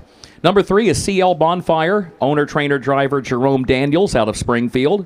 4 is Strutton Sutton, owned and trained by Jamaica Patton of Rochester, and Ron Phillips of Athens is the co-owner as well, with Jamaica Patton listed to drive. And in fact, he is in the race bike as he now turns that trotter to join the post parade here in the home stretch. Number 5 is Greedy Gangster, owned, trained, and driven by Darla Martin Lohman of Effingham and co-owned by her nephew, Aaron Martin of Marion.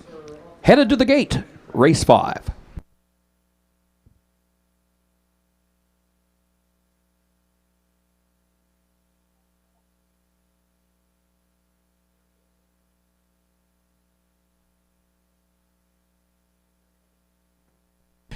Horsemen, purse checks are ready from races 1, 2, and 3. Our own Marietta Walker is currently available. There is a tent, pop-up tent that is located immediately to the east, the turn 1 end of the fair secretary's office, the main fair office, which is positioned right to the outside of the home stretch. That is where you can find Marietta. She'll be under the tent right outside the main door of the Schuyler County Fair General Offices. She has purse checks for races 1, 2, and 3. She will be returning to the infield judges stand for race 7, so keep that in mind. That is not a fixed location. Marietta has a lot of responsibilities, essentially serving as our clerk of the course here this evening, so she will be dividing her time between that spot near the fair office and the infield judges stand. Right now at the post, gates rolling for race 5.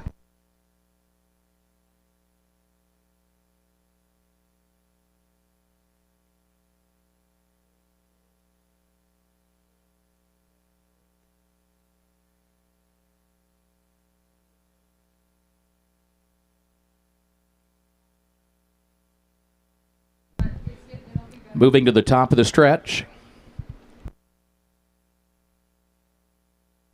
Sun continues to drop lower in that western sky. It can leave those drivers' colors kind of backlit. Got to be careful when you're trying to identify the horses based on the driver's uniform, so to speak. Strut and Sutton just broke stride, but the rest are off and trotting. Voomster goes out for the early lead. YF Good Credit comes away second. Greedy Gangster's out third. CL Bonfire is away fourth. And then a gap of 15 lengths back to Strut and Sutton. That is a first-time starter, broke stride, coming down for the start. And, of course, with a first-time starter, everything's new. The sights and sounds of the county fair just takes a little getting used to. And no doubt Strut and Sutton is on his way to gaining some racing experience here tonight. But at the front of the field, Voomster's your leader. Talked about J.D. Finn. He's the driver, and Voomster and J.D. have the lead by a half dozen lengths past the quarter. 32-1 the time, 32 1/5 seconds. YF Good Credit second by just over 2 lengths. And then Greedy Gangster is in third position, a margin of nearly 5 more lengths. CL Bonfire fourth. And it's a gap of 20 more lengths then back to Strutton Sutton. In the meantime, Voomster just opening up. There's a great battle for second, but it is well behind the leader Voomster here as they move by the stands at the halfway point here in race 5. So Voomster has the lead, and the margin at this point is about a dozen lengths back to Greedy Gangster, who does come away with that second position. 103-1 the time for the first half mile. YF Good Credit off stride. YF Good Credit, who was part of that battle a moment ago for second, gave up second, now gives up third on a break, headed back around the east. 5 lengths from the lead. CL Bonfire did move by to take over that third spot, and in the meantime is still a long way. 4 flat. That's a pretty strong 3/4. 134 flat, and Voomster has the lead by 5. Turn. Voomster making a statement here tonight for owner-trainer Dennis Gardner and driver J.D. Finn. It is all Voomster. Much the best here in race 5. Voomster just on home. J.D. Finn wins in his first ever visit to the 13-14 lengths. 2:04-4 was the time for the mile. 2:04-4. It was Greedy Gangster second. CL Bonfire a closing third. Nearly caught up to the second place horse, but not quite at the finish. And then further back, it was YF Good Credit in fourth position, and Strut and Sutton will finish fifth. 2:04-4. Pretty solid 2-year-old trotting mile.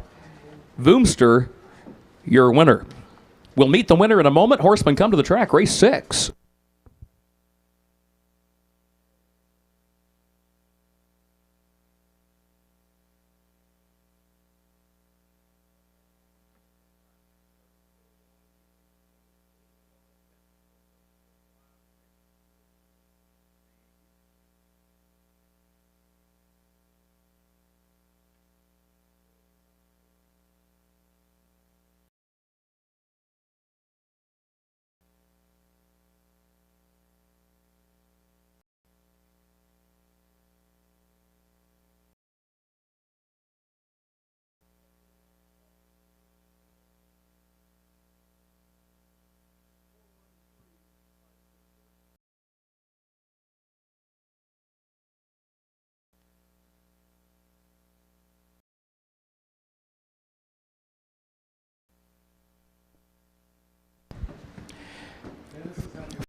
career win at the old Latonia Racecourse, Northern Kentucky, back around 1977. He's won a lot of races at a lot of tracks, but until tonight, he had never been to the Schuyler County Fair. He comes to us out of Newton, Illinois. How about J.D. Finn? There is Dane walking at the head of this horse. Dane is a trainer-driver himself, owner-trainer Dennis Gardner. In this division of the Howard and Doris Eiler Memorial, 204 and 4.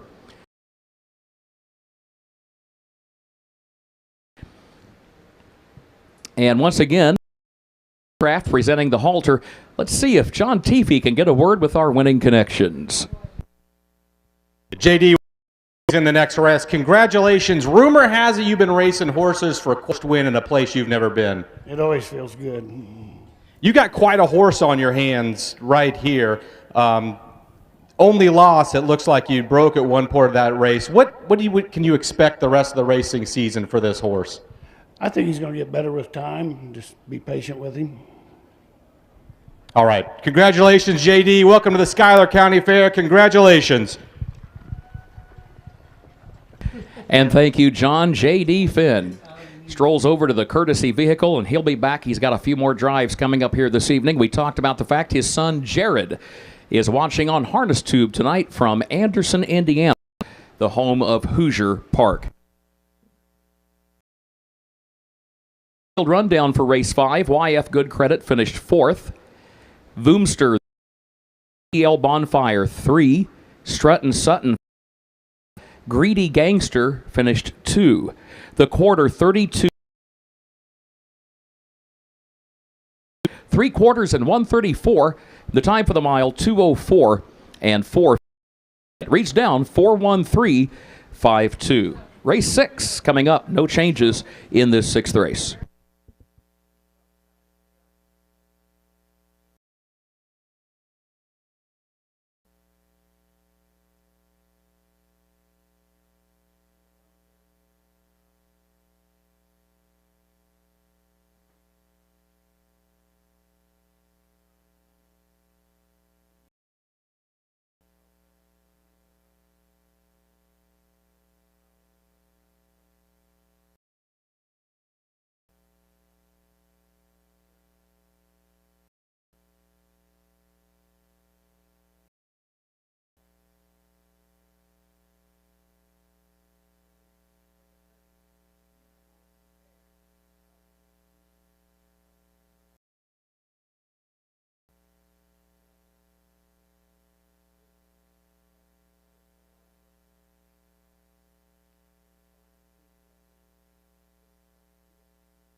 In case you are curious what the 2-year-old trot track Schuyler County Fair is pretty quick. Trot track record belongs to Fox Valley Bugatti, who back on July 1st of 2015 got around this track in a time of 2:02 and 3. And that was a filly, by the way. Fox Valley Bugatti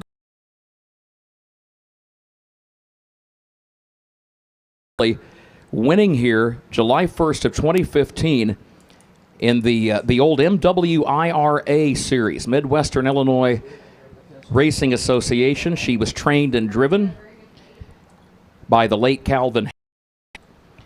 And we just pulled up the chart. She won that day by 9 lengths. Led every step of the way. Opening quarter was 30 seconds that day. The first half mile in 1:03.5. 3 quarters in 1:31. And 3 for the mile. Of the Illinois Stallion Stake that summer was runner-up in the Downstate Classic, was runner-up. Trot was 3rd in a division.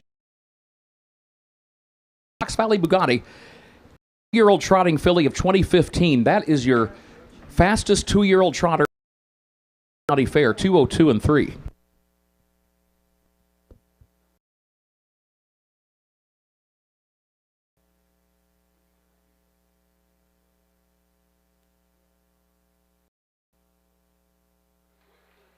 Remind you, send us pictures and so forth to the backstretch.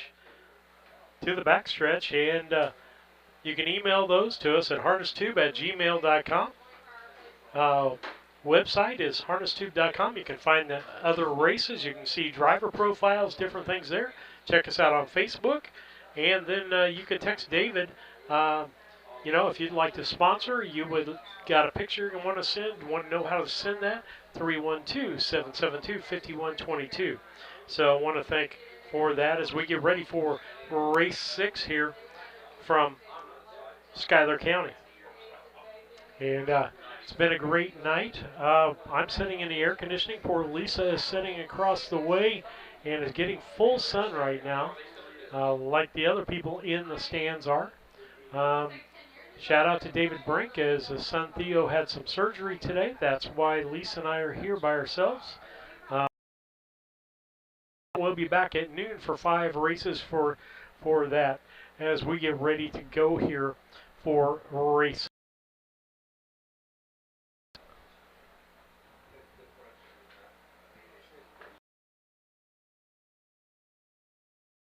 You can promote your business on Harness Tube.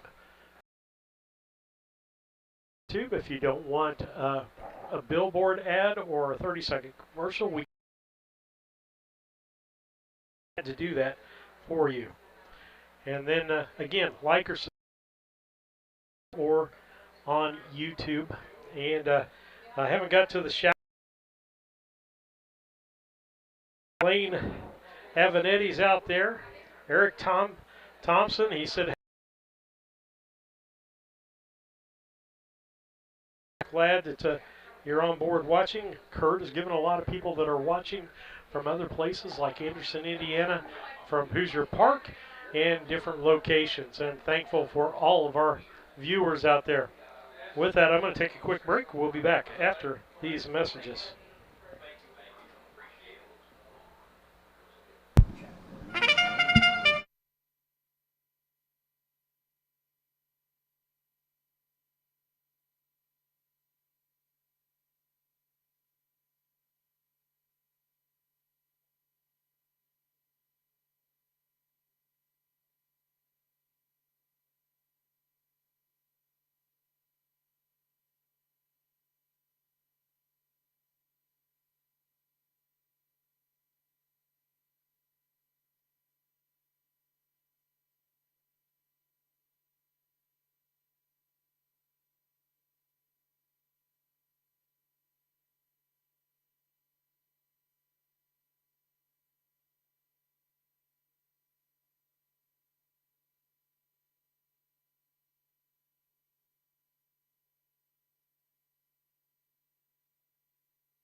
Of our racing officials here in the infield judges stand, Howard Eiler. We remember Howard and Doris with this 2-year-old trot.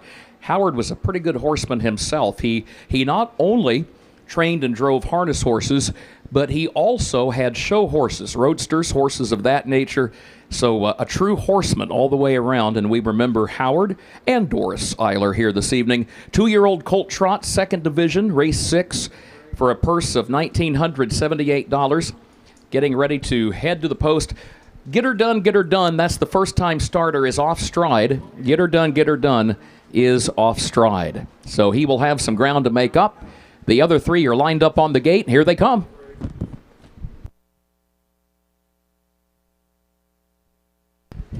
They are off and trotting, and there goes Goomzilla. The favorite immediately grabs the racetrack and opens up by 3 lengths into the first turn. Rolex Complex comes away in second. Wild on Waldorf is out third, and Get Her Done is fourth. And will be 20 lengths off the lead or so, and about 10 lengths, 10 to 15 off the second last horse as they head on to the back stretch. It is Goomzilla with a 5-length lead. Goomzilla trotting on, midpoint of the backstretch. He is wanting to roll, and J.D. Finn just lets him have his head and just find his own cruising speed here, and he does have a high cruising speed, does Goomzilla. 31-3, the time for the opening quarter, 31 and 3/5 seconds. Goomzilla has opened up by 15 lengths. Rolex Complex is trotting along in the second position, then a gap of 5 more lengths to Wild on Waldorf, and over 20 more back of that one. Get Her Done. Goomzilla trots on toward the half. J.D. Finn trying to go back-to-back here at the Schuyler County Fair. Just one with Voomster from the same stable for Dennis Gardner, and he has Goomzilla halfway home here in 102-1. Time for the first half mile, 102 and 1/5 of a second. So Goomzilla moves back around the east side of the course now, has the lead out to nearly 20 lengths. Rolex Complex is second by nearly 10, and then Wild on Waldorf is third, then a gap of 25 more lengths back to Get Her Done. It is Goomzilla zip code as they go on by the 3/4 mile mark. Has grown to just over 20 lengths. Rolex Complex is trying 132 flat. The time at the 3/4, 132 record. The only challenge is he doesn't have anybody.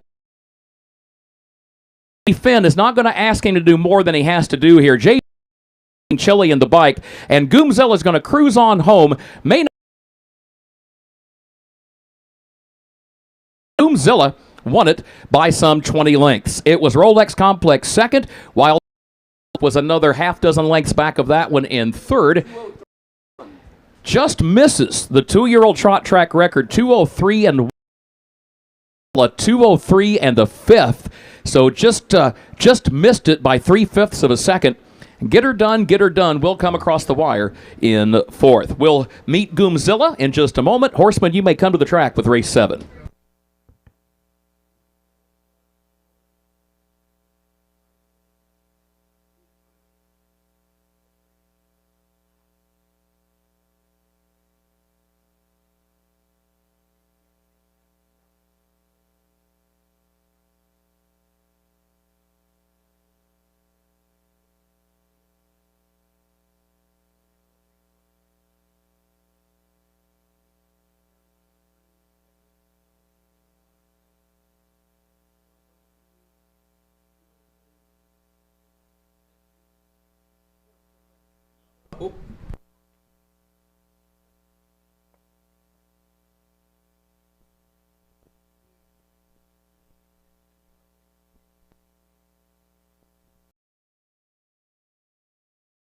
To Goomster, or Goomzilla, I should say, and his connections. Horse noticed watching this 2-year-old trotter, and again, many believe at this very early ranked the Illinois-bred 2-year-old trotting colts or geldings probably rank him at or near the top. Goomzilla. There's Dennis Gardner again trackside, the owner-trainer. Vern Miller is the breeder of this South 2-year-old gelding out of She's a Muscle Girl by Muscle Hill. This half-brother to the 2023 Illinois Harness Horse of the Year You will notice that this 2-year-old wears essentially called a blinker hood. That brightly colored into the lining to restrict his peripheral vision. How about another hand for Goomzilla? And let's hear from Behind over 30 lengths. It's pretty fun to have one great 2-year-old. You seem to have two. Tell us a little bit about what you're feeling these days. Well, today, but the first colt's been a little bit behind this one, but he's gaining on him every day. But I want to give a credit fair and JD for driving these things for me. And Boomster and Goomzilla, can you tell us right now which one is your favorite? Goomzilla. It's hard to argue with that one. What are your expectations the rest of this summer? I mean, you got two legitimate shots here. Well, I'll try to race them Thursday at Springfield, and then I'm going to back off of them for a couple weeks and try to get ready for Mount Sterling. And I think Altamont has a nice trot, and just kind of take it easy with them.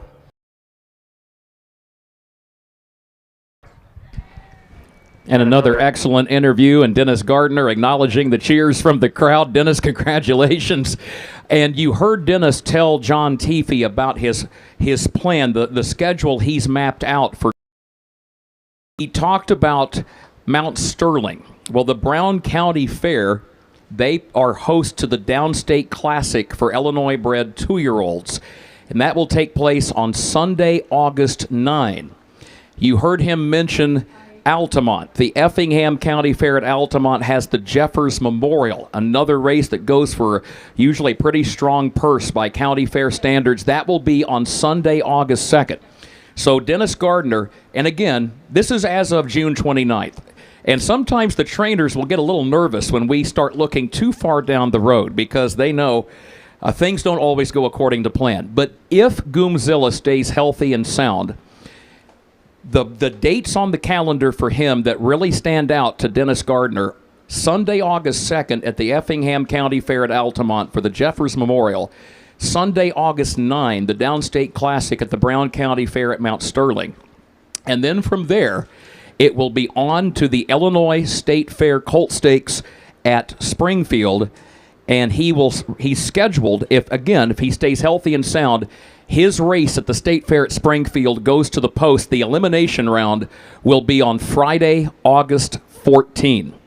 Friday, August 14 for the eliminations of the Illinois State Fair Colt Stakes. That's why you heard Dennis say, I'm going to back off with him for a couple of weeks. There's not as much in July for a horse of this caliber, but the month of August is loaded. You've got the races we just talked about, plus you've got a pretty nice stake race at the DuQuoin State Fair. So that's why Dennis said, I'm going to back off with him a little bit, and then the plan is turn him loose when we get to August, and it'll be interesting to follow his progress. If you want to keep track of Goomzilla or any other horse, all you have to do throughout the summer, just go to ustrotting.com.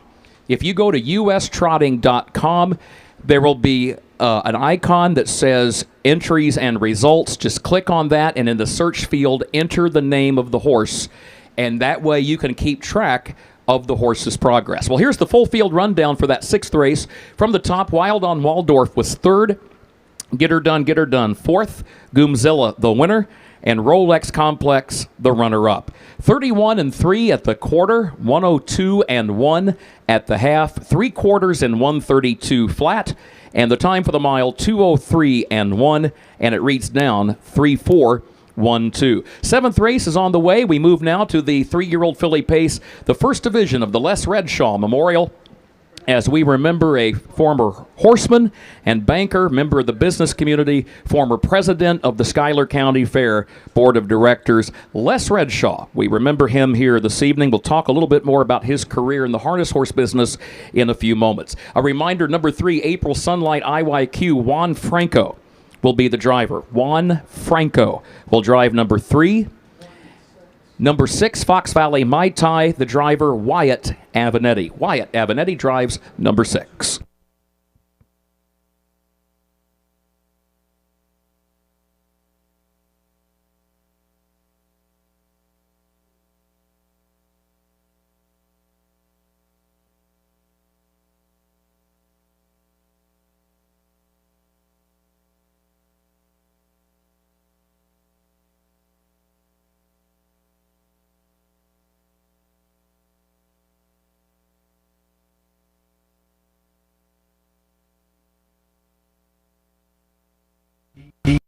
D Grocery in Mattoon.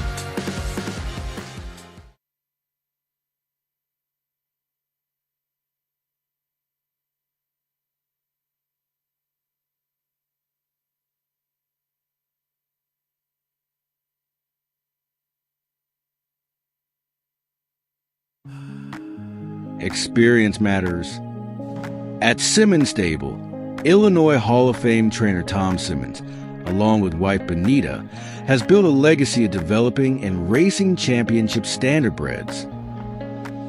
From yearling to winner's circle, every horse is guided with experience, expertise, and care. Simmons Stable, 217-801-4246.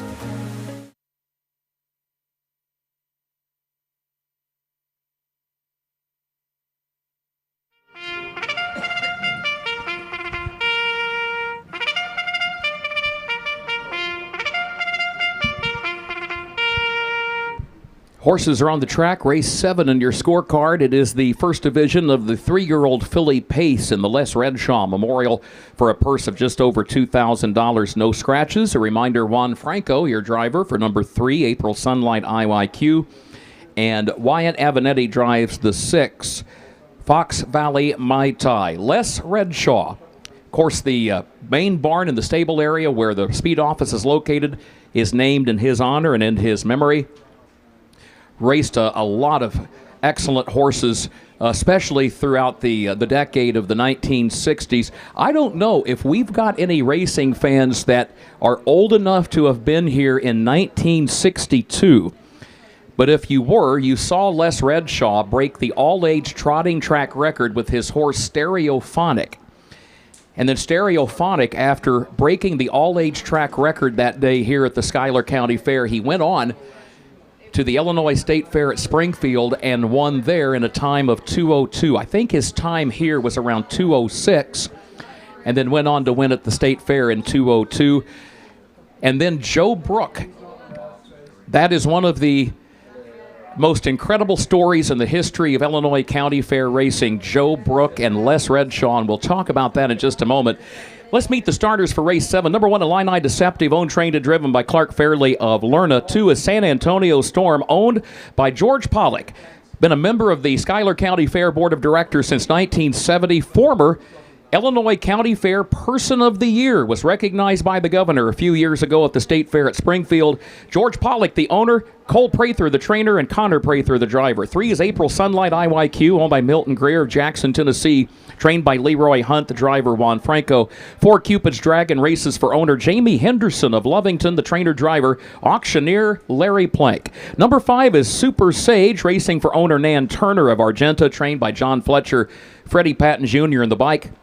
And number 6, Fox Valley Mai Tai, owned by David Avenatti of Chrisman, Emma Avenatti of Sydney, Kevin Neatfeld of Piatone, trained by Dave Avenatti, the driver, Wyatt Avenatti. 7, Tornado Cat, owned by Benita Simmons of Springfield, Ann Schneider of Petersburg, trained by Tom Simmons, the driver, Mike Rogers. Yeah, again, you seasoned race fans who are old enough to remember the races from the 1960s, you might remember Joe Brook. That was the trotter that Lawrence Bowman raced, and by the Brown County Fair in Mount Sterling, first week of August in 1964, Les Redshaw bought that horse for $25,000. That's a lot of money today. That was especially a lot of money in 1964, and you know what? It turned out to be an astute investment, because Joe Brook went on the next week and he won the Illinois State Fair Colt Stakes Championship with Les in the race bike. And then the following year at age 3, he broke the all-age track record at the Brown County Fair, won 20 races, and took runner-up at the State Fair. Memory serves, he won about $60,000 for the Redshaw stable after that purchase for $25,000. Turned out to be a wise purchase. Here they come, First Division, Les Redshaw Memorial. They are off and pacing. There goes April Sunlight IYQ along with San Antonio Storm, and they're going to hook up in a speed battle early, headed down into the first turn. Cupid's Dragon will go third up on the outside of Illini Deceptive in fourth. Fox Valley Mai Tai is fifth. Tornado Cat is in sixth around the turn, and Super Sage is last of the seven. The leader, San Antonio Storm. But here comes Cupid's Dragon on the outside, moving up fourth to third. Still 2.5 lengths off the lead, though. They go by the quarter-mile mark. San Antonio Storm leads it by a length. April Sunlight IYQ is second. Illini Deceptive sneaks up to challenge for third. 30 and 3/5 for the opening quarter. 30 and 3/5 of a second. You've still got Cupid's Dragon between horses in that third spot. Fox Valley Mai Tai going to be 3 wide on the west side of the course, moving up into the 5th position around the outside of horses. Tornado Cat is 6th, and Super Sage got the shuffle to last, and that's why Freddie Patton Jr. a little frustrated there. Now moves to the outside, wanting to make up some of that ground as they come on by the half. This has been a tightly packed field. 3 horses along the inside lane, 4 to the outside. Nobody wanting to give an inch as they go back to the east end. 102 and 4 the time for the first half mile. 102 and 4. San Antonio Storm is your leader. San Antonio Storm by a length to Cupid's Dragon, who's had to travel the long way around both the east and west side of the course. They head up the backstretch. Here comes Fox Valley Mai Tai, again 3 wide, and moving up from 4th to 3rd to challenge for 2nd. There's a quarter-mile to go. San Antonio Storm leads it by a length. Fox Valley Mai Tai, though, is moving up quickly on the outside. A half length separates those two. 133 and 3 at the 3/4, 133 and 3.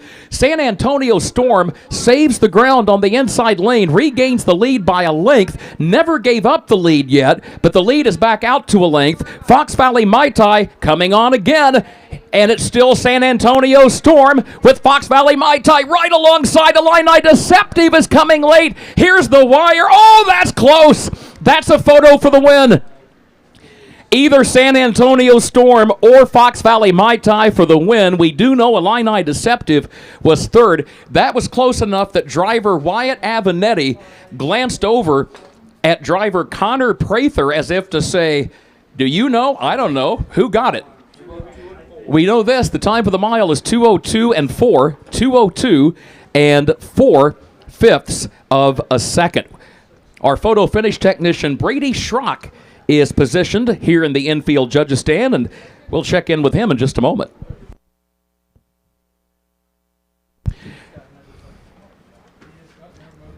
By the way, our thanks to Charlie Gerleman, 19-year-old daughter of Doctors Mark and Jennifer Gerleman of Rushville. She attends John Wood Community College with a major in animal science with plans to become a veterinarian. And Charlie, if we may, we would encourage you to consider a large animal practice, and we're very serious about that because we hear it from horsemen all the time. A lot of vet students go into a small animal practice, and there's always a need for both, don't misunderstand. But we have heard horsemen say that there are definite opportunities out there for veterinarians in a large animal practice. So just wanted to pass that along. Genevieve Schaus and Rhett Jones, our little miss, little mister, and we'll meet the winner here in just a moment. Folks, how many folks in the grandstand know George Pollock? A lot of you do.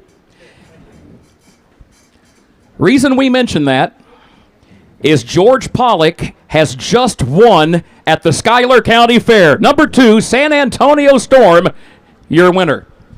What a great race, Wyatt.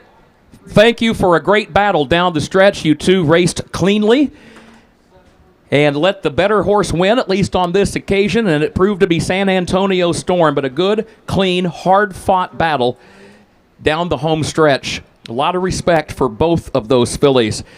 We talked about George. Of course, again, he's been a member of the board of directors here at the Schuyler County Fair dating back to 1970. He is the first vice president of the ISA, the Illinois Standardbred Association, and a former Illinois County Fair Outstanding Person of the Year when he was officially recognized just a couple of years ago at the Illinois State Fair at Springfield by the governor and his staff. And there's George Pollock coming trackside right now. On the courtesy vehicle, he gives us a wave and flashes a smile. There he is, folks. He's a winner at home, George Pollock.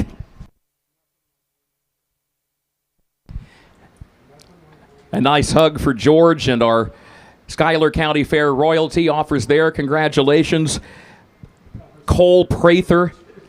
This is Schuyler County all the way around. A homebred for George Pollock, who bred this horse in partnership with Kay Bartlow. Of course, George is the owner, and you've got Rushville-born Cole Prather as your trainer and Rushville-born Connor Prather as your driver. There's Cole, who just ran out at the head of this horse. Releases the overcheck. And what a moment this is. It's a first career win for San Antonio Storm. What a time for that to happen. Winning filly is indeed by Captain Trevor, his third winner of the night. You can only imagine the emotions for the Prather family, Rick having passed away earlier today at the age of 81, and his grandsons team up here as the trainer and driver, respectively, with San Antonio Storm. Congratulations, folks. Well done. We're going to check in with John Teefee. John, any luck? Connor's got a drive in the next race. His horse wanted to get out of here, so I might get a quick word. Let's see if I can get a quick word from George real fast. George, congratulations. What an honor for you to get a big win out here in Rushville. Tell us what this feels like to you. Oh, just another day at the races. Just another day at the races. Tell us, how many years consecutively have you been to the races here at the Schuyler County Fair? 74. 74 straight years. Do you have any memories that come immediately to your mind when you think of the Schuyler County Fair? Oh, it's just new, something new every year. Oh, I remember we had lots of rain and we had to grade the track, but we always got the job done. That's right. Well, congratulations, George. That is out of San Antonio Road. That filly. Is that right? She's won the Night of Champions. Okay. San Antonio Rose. Yeah. So tell us a little bit about what this horse means to you, a little of the history, the breeding that you're talking to me about right now. Her mother, this horse's mother, won the Chicago Night of Champions. I can't remember, but we still got colts out of her. I got 2 more colts out of her. She won the Night of Champions probably 10 years ago. And at that time, I owned her with Kay Bartlow. And then he sold out to me 2 years ago, I think. And I remember she won a race in Chicago, the Plum Peachy. That was the 3-year-old fillies. And the purse was $165,000. And of course, we got half of that. And I traded combines the next day. Man, we could probably sit down here and talk to George with stories all night. Congratulations, George. It's an honor to interview you. Good luck the rest of the summer. How you doing? Good. Thank you, John Teefee, and thank you, George Pollock. Great to hear from George down trackside as San Antonio Storm wins for the first time in her career, 9th career start. 2:02.4, the time for the mile. Here's the full field rundown. It's official for race 7. From the top, Illini Deceptive third, San Antonio Storm the winner. April Sunlight IYQ was 4th. Cupid's Dragon was 6. Super Sage finished 5. Fox Valley Mai Tai the runner-up. Tornado Cat 7. They got the quarter 30 and 3/5, the half in 1:02 and 4. 3/4, 1:33 and 3/5, and the time for the mile 2:02 and 4/5 of a second. Reads down 3:14.652.7. Race 8 is on the way, second division of the Les Redshaw Memorial 3-year-old filly pace. A reminder, the driver of number 5, Calico Sunset, Juan Franco. Juan Franco, F-R-A-N-C-O. Juan Franco, the driver of the 5, Calico Sunset.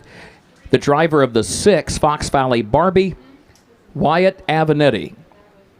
Number 6, Fox Valley Barbie, Wyatt Avenetti.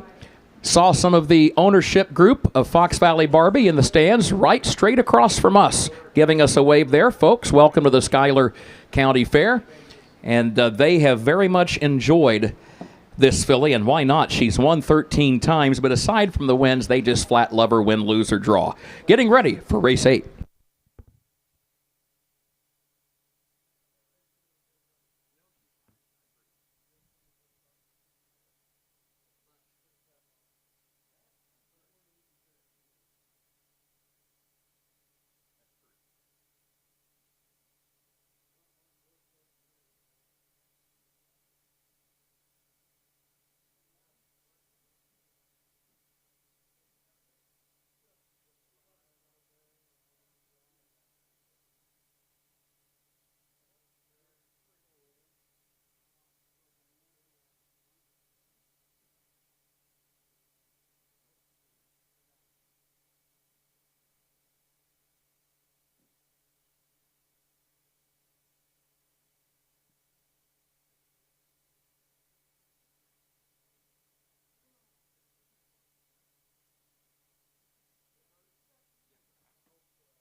Folks, I'll tell you something. Horsemen never forget. They never forget. And we'll tell you why we bring that up in just a moment. There's a flag on the play. We've had our only claim of foul tonight, and it's not against any of the other drivers of horses. It's against the track announcer. We have had a flag on the play when we talked about the 2-year-old trot track record, and Freddie Patton Jr. said, I don't know where you're coming up with that, but you better go back and look again. Freddie was right. We'll tell you the story in a moment. Right now, let's get to the post parade, Saved by the Bell, right? Let's get to the post parade for race 8.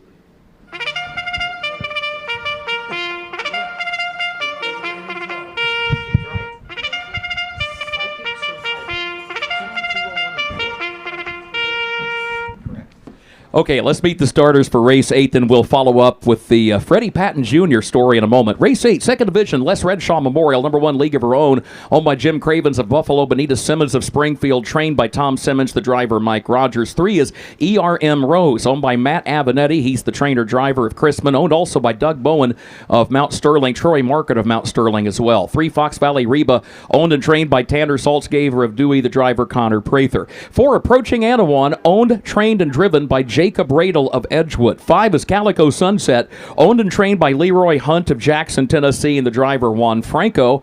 And number 6, Fox Valley Barbie, owned by Kevin Miller of Arthur, Bart Seals of Mason, Penny White of Altamont, trained by Kevin Miller. A reminder, the driver is Wyatt Avenatti. Just about set to go here in race 8. So, Freddie Patton Jr. was listening to our talk earlier about the 2-year-old trot track record. He said, Fox Valley Bugatti, yes, is the fastest 2-year-old filly trotter. But he said, I would like you to look up a horse named Psychic Survivor. He said, I raced that horse. He was a gelding, and I raced him at the Schuyler County Fair, and I'm pretty sure that horse went even faster. Freddie was right. We looked it up. The best thing you can do when you're wrong is fess up to it. Admit it. That's right. So Freddie is correct. Psychic Survivor and Freddie Patton Jr., July 1st, 2015, the same day as Fox Valley Bugatti. He trotted in 2:01 and 4. So 2:01 and 4 is actually the fastest 2-year-old trot overall by Psychic Survivor. Fox Valley Bugatti, yes, is a track record holder, but she is the fastest 2-year-old trotting filly. Psychic Survivor won by 43 lengths that day. 2:01 and 4. Horsemen, as we said, whether they win or lose, they never forget anything. So, Freddie, thank you. Freddie relayed word to our starter, Stacy DeRoos. He said, hey, Freddie would like you to look this up. Freddie was 100% correct. All right, here we go. Race 8, 3-year-old filly pacers lined up, ready to go. Here they come.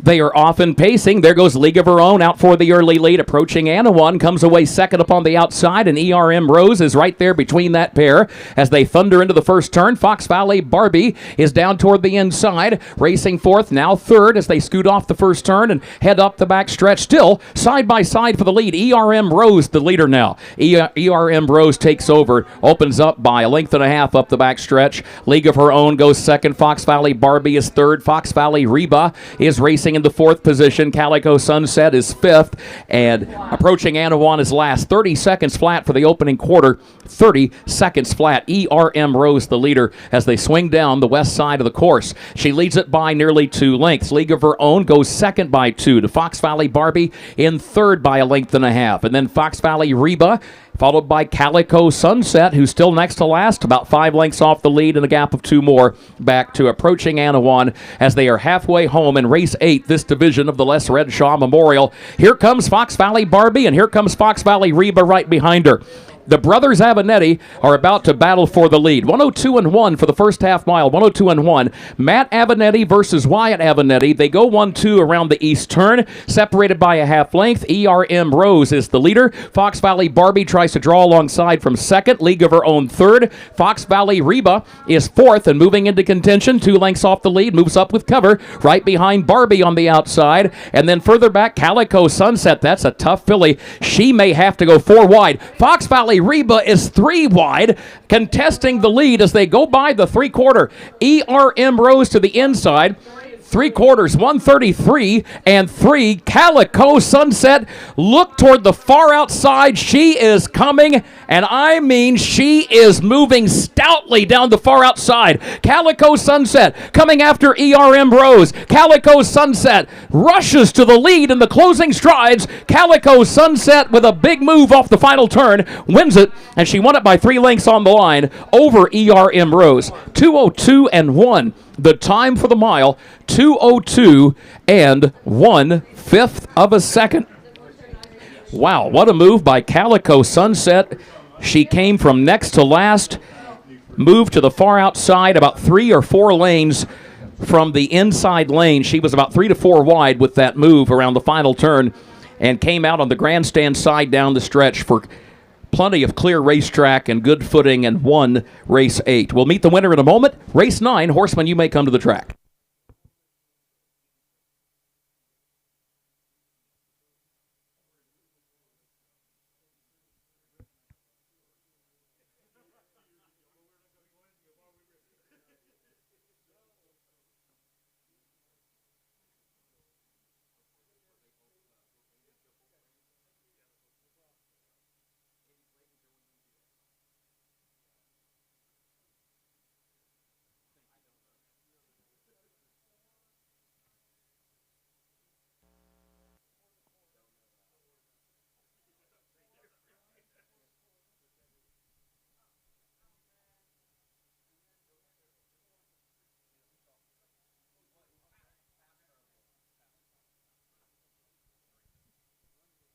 Good to have several members of the Redshaw family here tonight as they currently are awaiting the return of the winner of race 8 here this evening, Calico Sunset.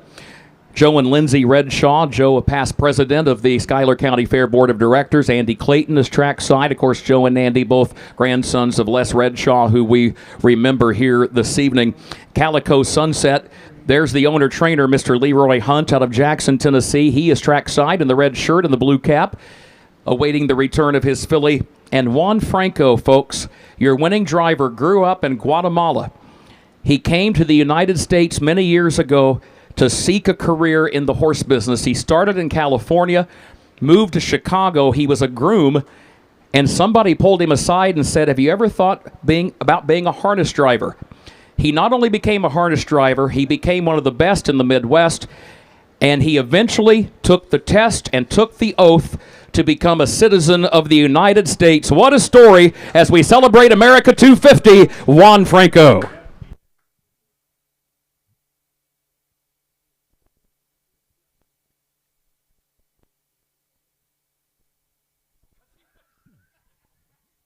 Again, this division of the Les Redshaw Memorial going to Calico Sunset. This filly's been awfully good. She won this year at Oak Grove at the Paramutuals down in Kentucky.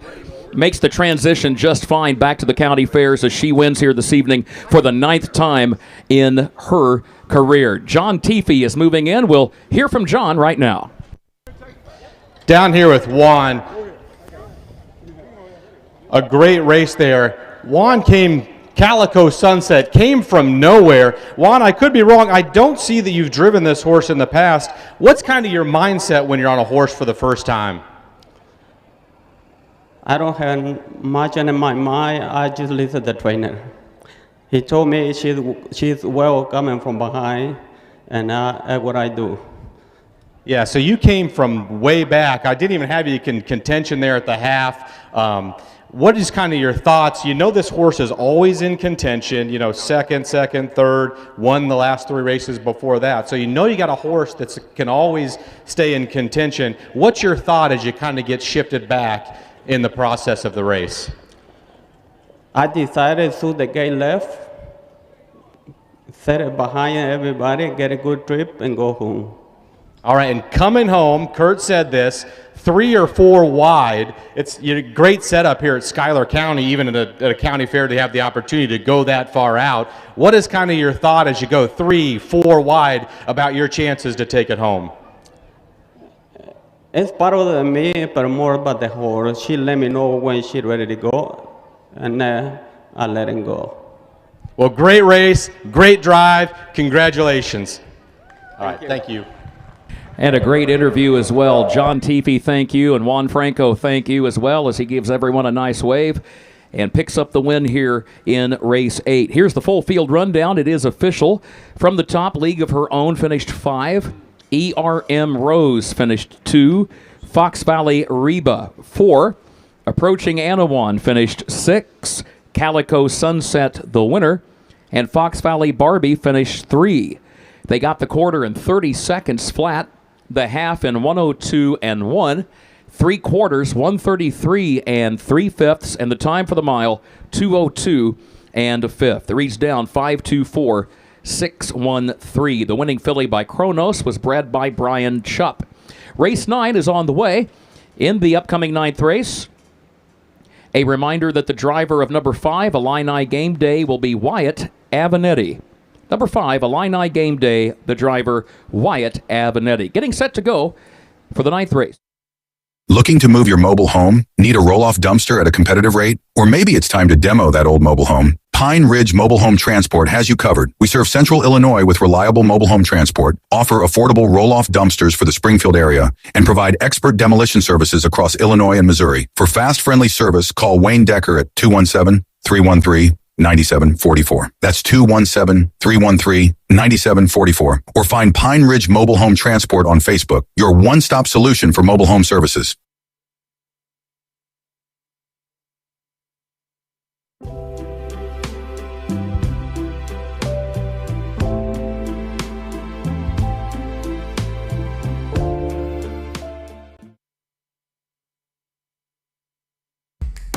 This Labor Day, the future of Illinois harness racing takes center stage. Walk the barns. Study the pedigrees. Watch them move. And invest in tomorrow's winners. From proven bloodlines to rising stars. Illini Classic Yearling Sale, where champions are found. Long before the crowds arrive, the work is already underway.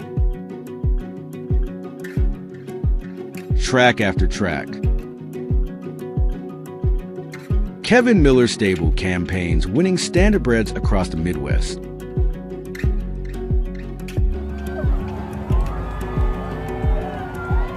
Kev Miller Stable.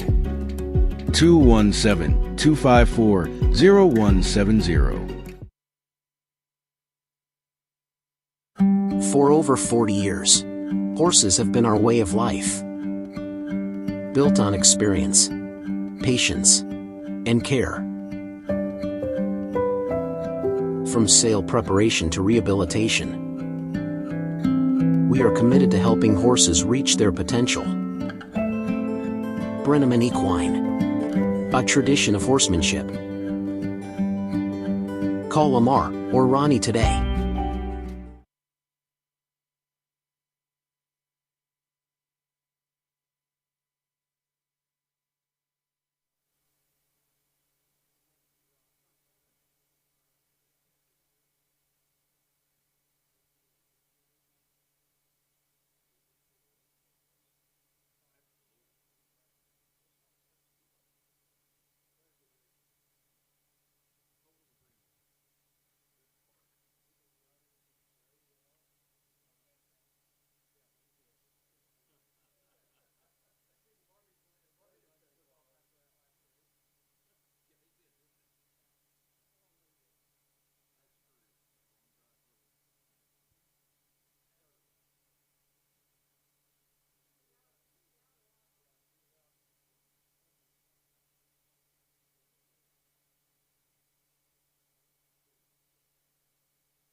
little time here between races. Again, want to thank you for watching, sending the messages out. I've tried to get those up to date as much as I possibly can out here.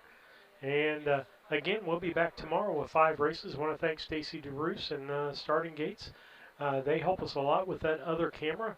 It's kind of a catch-22 on that, how much we're going to get and what we're going to get, just based on how wide the track is.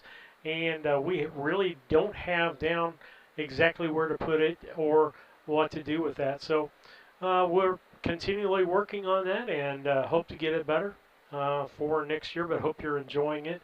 Again, like or subscribe us on YouTube and Facebook. We love that. And I want to thank Illinois Standard Breads. A lot of people up there that do a lot of work to make this harness racing available. Again, we'll be back here tomorrow for 5 races, and then it looks like we're going to have about 17 races, I think, counting their qualifiers on Thursday. Lisa and I will be in Springfield for that. So thankful for everybody here. You can tell it's getting a little bit darker and a little bit cooler out here as we go through this evening here. And so we'll keep going here, and we're waiting for the drivers and horses to get on the track for this 9th race here in Rushville. Kurt Becker is your track announcer, does a great job. That's why I'm not talking much tonight, is that number 1, I can't ask David questions and get answers, and number 2, Kurt Becker's there, and there's your call to the post.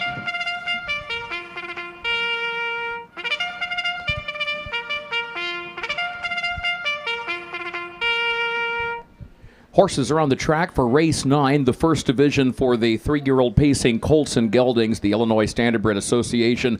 And again, these ISA races all restricted to Illinois conceived and foaled harness horses. And again, a division of the Les Redshaw Memorial purse of $1,978. Let's meet the starters. Number 1, Jazz Party, owned by Jamaica Patton of Rochester, Martha McAllister of Garrison, Texas, Walt Holmes of Madison, Mississippi, trained and driven by Jamaica Patton. 2, Captain Trump, owned by Lester Detweiler of Sullivan, trained and driven by Marcus Detweiler. 3, Conager, owned by Jim Walden of Lincoln, trained by Cole Prather, the driver Connor Prather. 4, Trailer Park Trevor, owned by George Ann and Darren Turnier of Liberty, Michelle Blackburn of Springfield, trained by Mike Brink, and the driver is Mike Rogers. Number 5 is Illini Game Day, owned by Kevin and Keith Miller of Arthur, Andy Miller of Sydney, trained by Kevin Miller. Contrary to the program, the driver is Wyatt Abinetti. And number 6, Gothic Thunder, owned, trained, and driven by Larry Plank of Tuscola, an auctioneer by trade. You can hear Larry on the microphone at the sale barn in Arthur, Illinois. And when he's not there selling livestock or hay or horses or whatever the case might be, he likes to slip out to the county fair circuit and get in the race bike and go racing. And he is indeed here tonight with Gothic Thunder, headed to the gate.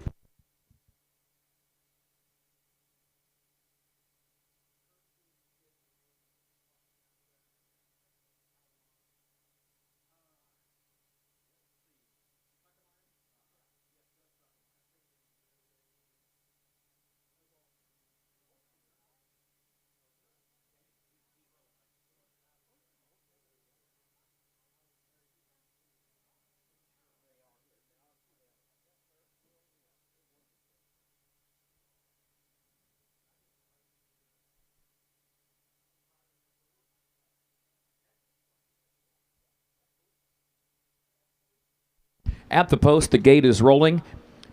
Talked about the fact that Ed Teefee will be back at the mic here tomorrow, post time 12 noon. Good to have Ed here this evening, along with his son John, who we've heard from trackside. Sometimes Ed enjoys a chance just to talk to the race fans and the horsemen, and good to have him in the audience here this evening. We mention that because Ed Teefee has told us more than once that when he was growing up, Les Redshaw was always kind to give him good advice about the harness horse business and about life in general. And Ed has told us more than once. He said, I have fond memories of those discussions with Les Redshaw.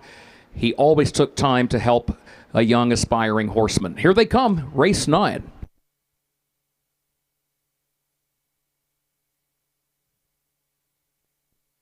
Off and pacing they go. There goes Conager. Conager fires right out for the early lead. Captain Trump is away second. Illini Game Day third. Up on the outside as they move into the first turn and is followed closely by Jazz Party in the fourth position. But Jazz Party puts in a couple of awkward steps, loses a position around the turn. Trailer Park Trevor goes by and moves into the fourth spot. Now Jazz Party takes to the outside from fifth, about 5 lengths off the lead, and then further back Gothic Thunder is last of the 6 as they approach and move by the quarter-mile mark, racing now under the lights here this evening at the Schuyler County Fair. 30 3/5 seconds for the opening quarter, 30 3/5. It is Conager who shows the way with Captain Trump traveling along in the second position. Illini Game Day is in third. Trailer Park Trevor is fourth. No one steps to the outside. They remain single file, nose to tail on the inside lane. Jazz Party and Gothic Thunder to complete the lineup as they come toward the half. Illini Game Day takes to the outside now from third to challenge for second, but Conager the leader. Conager leads the field by 2 lengths halfway home in race 9. Side by side for second. Off a half in 102 4. 102 4/5. It is Illini Game Day who now takes the second spot, but is going to have to travel the long way around that east turn, parked outward from that inside lane, just a length and a half off the lead, though. Captain Trump is third, back toward the inside, a gap of 2 lengths. Jazz Party moves up to challenge for fourth, just to the outside of Trailer Park Trevor, and Gothic Thunder still last, but still right there within a half dozen lengths of the lead. Past the three-quarter, Conager is on top and leads it by a length and a half. 132 1 to 3/4, 132 1. Illini Game Day is still giving chase, but again, he's had to travel the long way around both the east and west turn. Now he drops over to try to save some ground before he takes another try at the leader, but oh my, the leader's giving him the slip. Here he comes, though. Illini Game Day, final try at Conager. Conager's got the lead by 3, by 2.5. Conager to win it. 2 wins tonight for the brothers Prather, Cole and Connor. Conager did win it by nearly 3 lengths on the line. Illini Game Day was second. Nice move by Gothic Thunder to come from off the pace on the far outside to be third. 2:01 flat. 2:01 flat the time for the mile. And it is Conager, your unofficial winner, here in race 9. We'll have our trackside ceremony for race 9 in just a moment. Horsemen, you may come to the track in the meantime with race 10.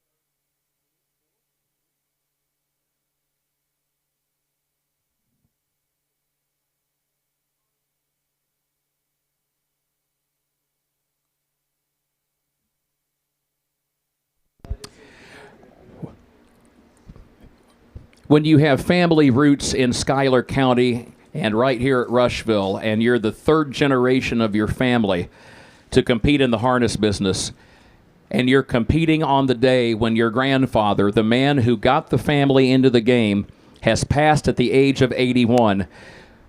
What a poignant moment it is. It's bittersweet, no doubt, but what a tribute to the late Rick Prather, who we lost earlier today. His grandsons teaming up for not 1 but 2 wins here this evening at the Schuyler County Fair. How about a hand for the Prather stable?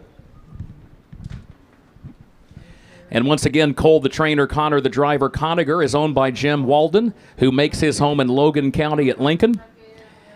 Conager winning for the 8th time in his career, 2:01 flat the time for the mile.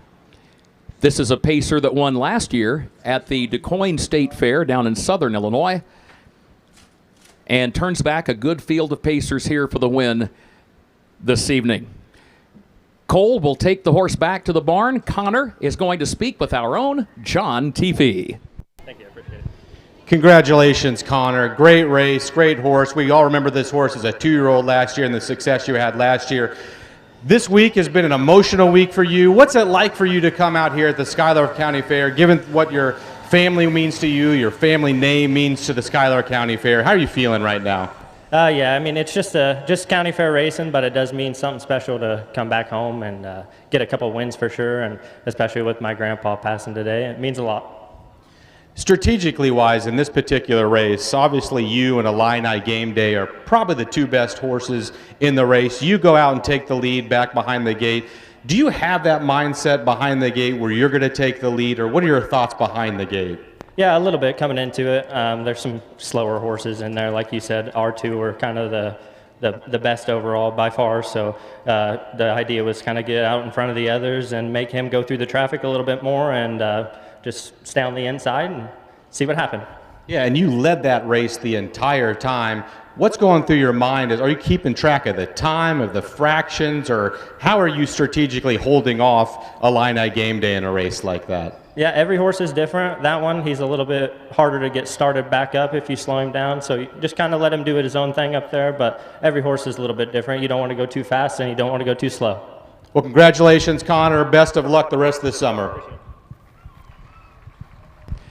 Thank you, John, and thank you, Connor. And the congratulations also in order for breeder Diana Wilson of Martinsville. Stevensville, the sire of Conager, who is out of Twinbee honor by sports writer Conager, named for a character from a popular Western-themed film. Here's the full field rundown. It is official for race 9. From the top, Jazz Party finished 4th. Captain Trump 5. Conager the winner. Trailer Park Trevor 6. Illini Game Day the runner-up. Gothic Thunder finished 3rd. They got the quarter in 30 and 3/5. They got the half in 102 and 4. 3/4, 132 and a fifth, and the time for the mile 2:01 flat. Reads down 4:51, 6:23. Race number 10 is on the way. This will be the final division of the 3-year-old colt and gelding pace, final division of the Les Redshaw Memorial. A reminder, the driver of the one smoking them some stars, Wyatt Avenatti. Wyatt Avenatti drives the 1. And on number 5, it's Mr. Flossin time. That'll be Michael Cox. Mike Cox, the driver of the 5. It's Mr. Flossin time.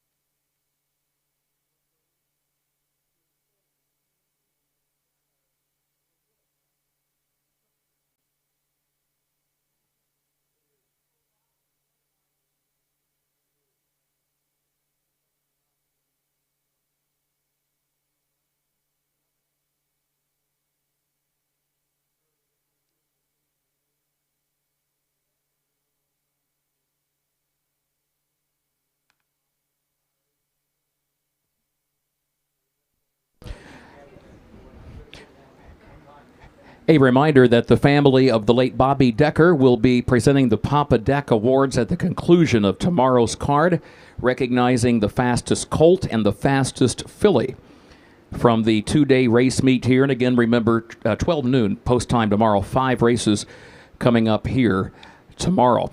And a reminder that $500 cash bonus in effect for the connections of a horse which breaks the track record. And again, if any track records, we're talking about the all-age track records for the pace and the trot, if there are any track record miles, we will wait and sort through it at the conclusion of racing tomorrow afternoon.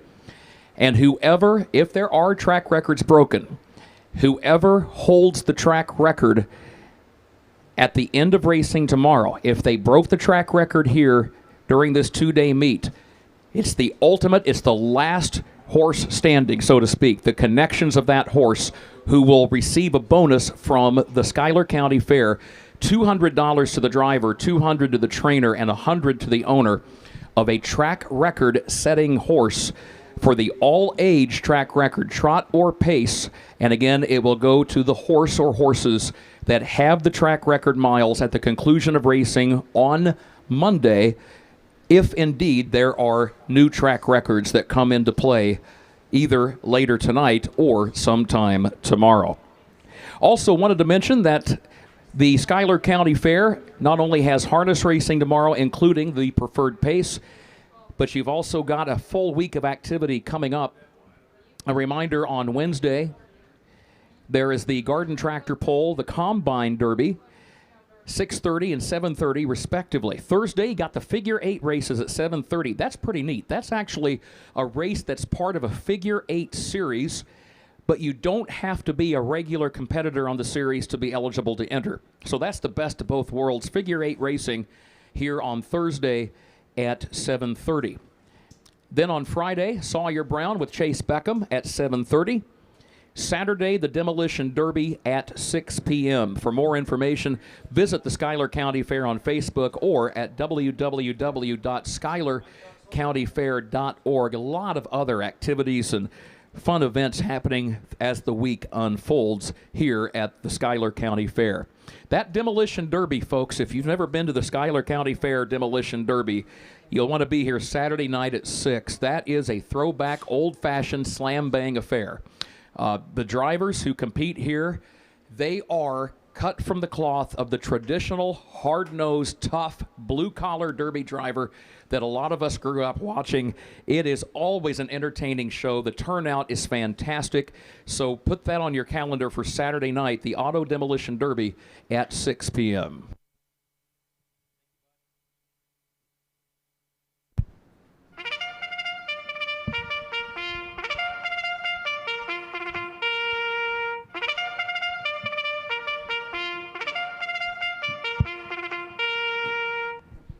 Horses are on the track, and the post parade forms up at the west end over at the far turn for race 10 of our 14 events here this evening. Great to have you with us on a Monday night under the lights at the Schuyler County Fair. Let's meet the starters for this division of the ISA 3-year-old Colt and Gelding Pace, the final division of the Les Redshaw Memorial. Number 1, Smokin' Them Some Stars, owned by Kevin and Daryl Miller of Arthur, trained by Kevin Miller, the driver Wyatt Avenetti. 2, Incredible Stevie, owned by Nan Turner of Argenta, trained by John Fletcher and the driver Freddie Patton Jr. 3, Drill Baby Drill, owned by Kenneth Schrock of Arthur, Lester Detweiler of Sullivan, Dave Schrock of Humboldt, trained and driven by Marcus Detweiler. 4 is Fox Valley End Zone, owned and trained by Tanner Saltzgaver of Dewey, the driver Matt Avenetti. And number 5 is Mr. Flossin Time, owned by Dietrich Kelly, Jerica Kelly, and Jamaica Patton, Canton, Mississippi, and Rochester, Illinois, trained by Jamaica Patton. But a reminder, the driver is Mike Cox as they head to the gate for race 10.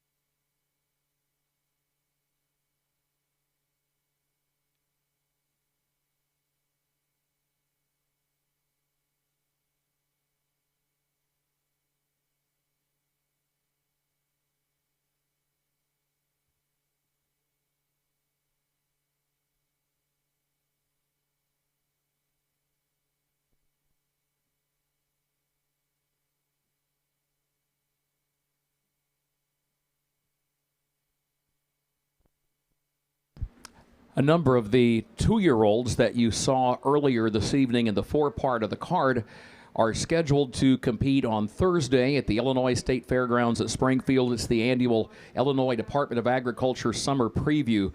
That was a race that was scheduled, a set of races scheduled originally for June, and it got rained out twice. And because of the fiscal year for the state of Illinois, by July 1st, you're transitioning into a new fiscal year. So the harness racing officials and the folks at the Illinois Department of Agriculture, they had to make sure to get the proper forms and to cross all the T's and dot all the I's to carry that purse money forward from June into July. So thank you on behalf of the horsemen, one and all. Summer preview on Thursday, 11 a.m., I believe now. 11 a.m., yes, on Thursday at Springfield. Here they come, race 10.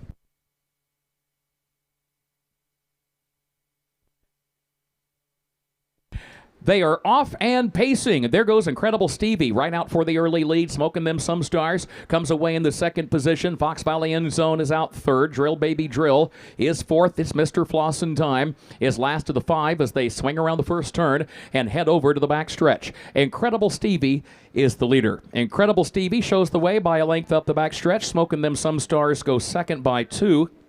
And Fox Valley End Zone is third by 2, followed by Drill Baby Drill in the fourth position, then a gap of 5 more lengths back to It's Mr. Flossin Time. 29-3 for the opening quarter. Fastest opening quarter of the program so far, 29-3.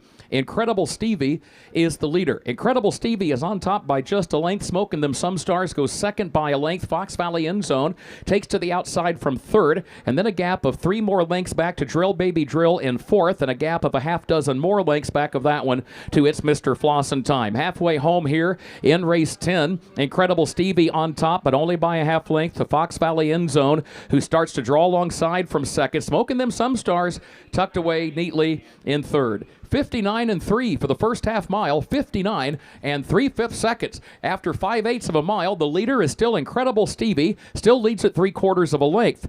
And then the challenge is on once again up the back stretch. Fox Valley End Zone is second on the outside, also by 3/4 of a length. Smoking them some stars is still third, but it's going to need some more racing room here soon. Drill Baby Drill is fourth, 3 lengths off the lead, a gap of a dozen more lengths. It's Mr. Flossin Time is last. 1:28 flat, the time at the 3/4. The fastest quarter, half, and 3/4 of the night so far. And Incredible Stevie shows no sign of throwing in the towel, folks. He's pretty stout, but here comes Smoking them some stars. Finally, that horse finds racing room. Incredible Stevie put to a drive. Smoking them some stars is coming on. This will be close. Smoking them some stars gets up by a half length on the line. Smoking them some stars got up by a half length to win it. Big effort by Incredible Stevie to be second. Time for the mile, 1:57.4. Fastest mile of the night thus far, 1:57.4. It's going to be a photo for third. That photo's pretty tight. It'll either be Drill Baby Drill for that third spot or Fox Valley End Zone. That's the pair that's involved in the photo for third. And behind that pair, it's Mr. Flossin Time was fifth. Again, the time for the mile, fastest so far on the night, 1:57.4. Horsemen, you may come to the track with race 11. A reminder, scratch the 4, Sunburnt Senorita. Scratch the 4, Sunburnt Senorita.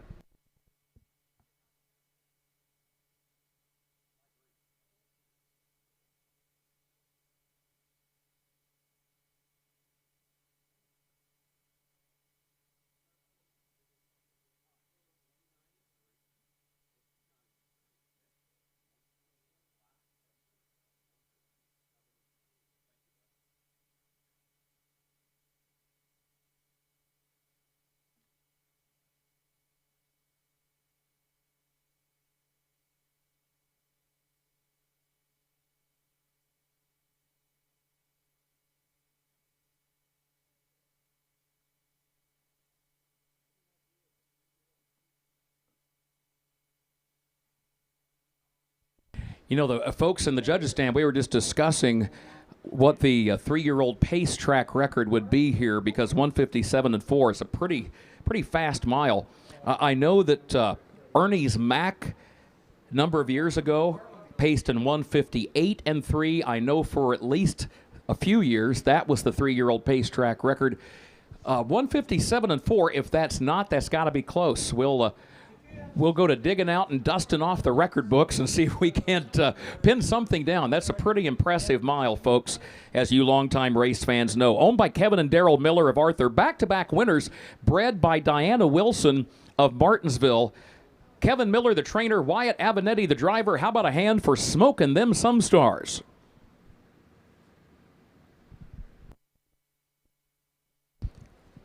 There's trainer Kevin Miller, who's also the co-owner down trackside, walks at the head of this horse as Wyatt Avenatti picks up the winning drive.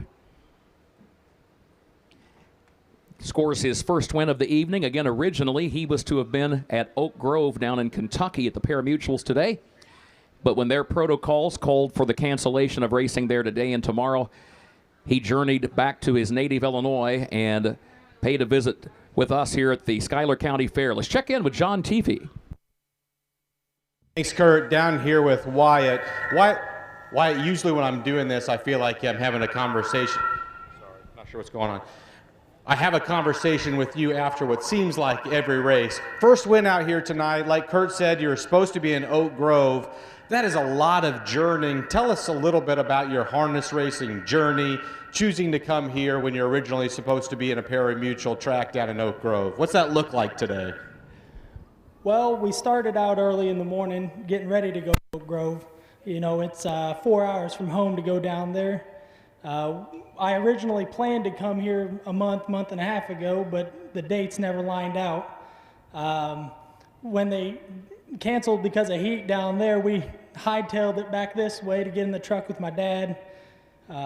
Kevin was good, loyal enough to put me back up on some of the horses I drive. And it's always great here. You know, this place, they work really hard on the track and to condition it even when it rains.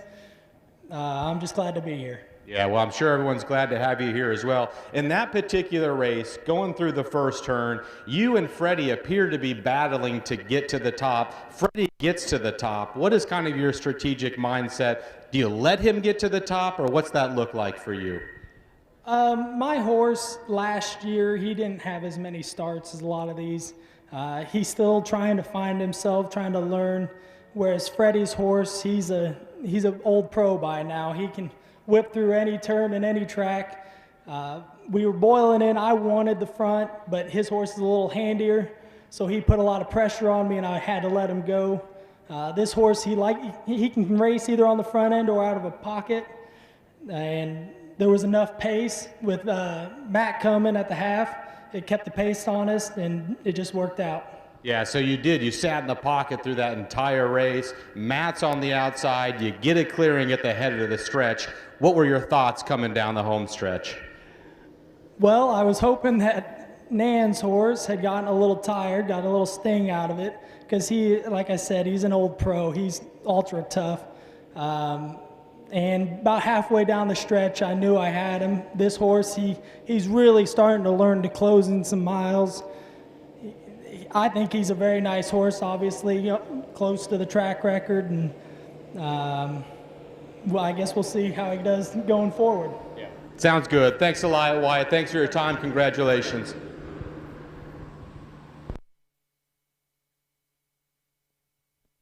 And thank you, John. Thank you, Wyatt. Here's the full field rundown. It's official for that 10th race. Smoking Them Some Stars, the winner. Incredible Stevie, the runner-up. Drill Baby Drill was third. Fox Valley End Zone fourth. It's Mr. Flossin' Time finished fifth. They got the opening quarter 29 3. They got the half in 59 3/5 seconds. 3 quarters in 128. The time for the mile 157 4. Reads 1, 2, 3, 4, 5. Before we head on to race 11, one final note regarding the career of Les Redshaw in the harness horse business. When Les died unexpectedly in November of 1968, the Horseman and Fair World magazine carried an obituary, and the Horseman and Fair World was the trade journal of harness racing. And when they recognized someone's passing, that sent a signal to everyone in the business that the person who had passed had had a significant impact on the sport. And one of the things they mentioned in the obituary that Les had been the national harness racing driving champion in 1966. He was the Universal Driver Rating System national champion that year for drivers making between 100 and 200 starts. So the UDRS is calculated, they take wins and seconds and thirds, and then it's a percentage of your total starts. And it's one of those formulas that if it sounds confusing, it is. But someone years ago came up with the Universal Driver Rating System. And based on that system, Les Redshaw of Rushville was the national champion.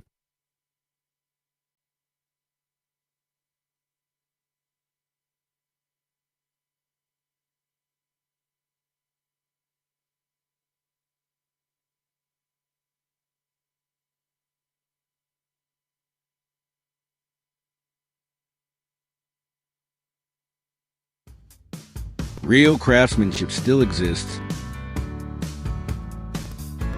at Yoder's Custom Woodworking and Amish Furniture. From custom kitchens and built-ins to handcrafted furniture, outdoor poly, and more.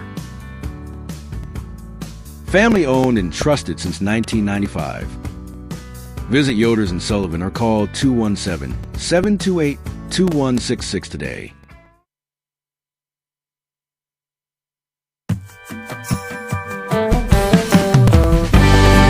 Avenatti Racing, a third-generation, family-run stable with a legacy of excellence. Centrally located between Illinois, Indiana, and Kentucky racing programs, Avenatti Racing specializes in buying yearlings, breaking, training, and racing top-performing standardbreds. Call 217-840-6469 or email AvenattiRacing@gmail.com today. Avenatti Racing, from yearling to racetrack, we build contenders.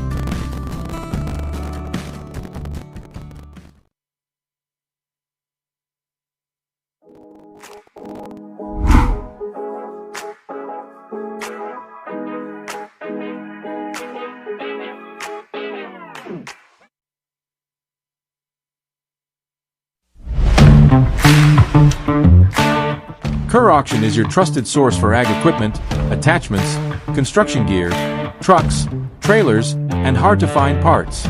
With live and online auctions at kerrauction.com, you can bid from anywhere, field, job site, or front porch. From big equipment to small parts. If you need it, Kerr Auction has it. Don't miss your next deal. Check out kerrauction.com today. Kerr Auction, built for the working world. Why pay more for the same groceries? Your favorite brands at prices you'll love. Right here in Mattoon. Family owned and proud to serve our community. Proud supporters of local harness racing and the Coles County Fair. Stop in and save today. B&D Grocery in Mattoon.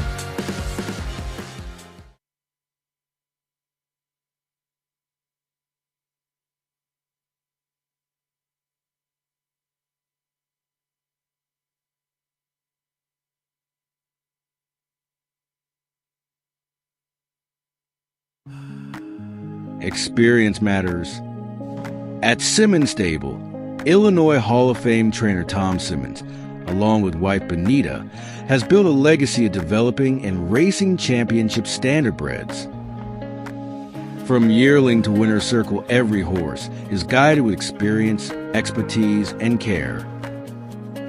Simmons Stable, 217-801-4246.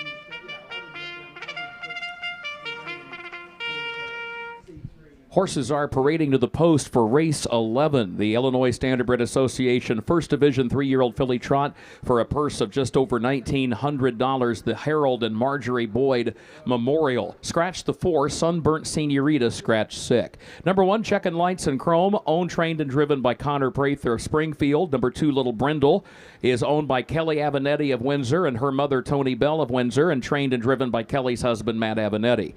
Number 3, No Flies on Me, owned and trained by Jamaica Patton of Rochester, owned also by D&J Racing Stables of Terry, Mississippi. Mike Cox will drive. 4 is Scratch. 5 is Chrome's Heather, owned by Ivan Hawthorne of Winsboro, Louisiana, owned also by Itzhak Madej of North Hollywood, California, and Benita Simmons of Springfield, trained by Tom Simmons, the driver Mike Rogers. Number 6, TVS Tia Wind, owned, trained, and driven by Jerome Daniels, who comes to us from Springfield. Approaching the starting gate, getting ready to go here in race number 11.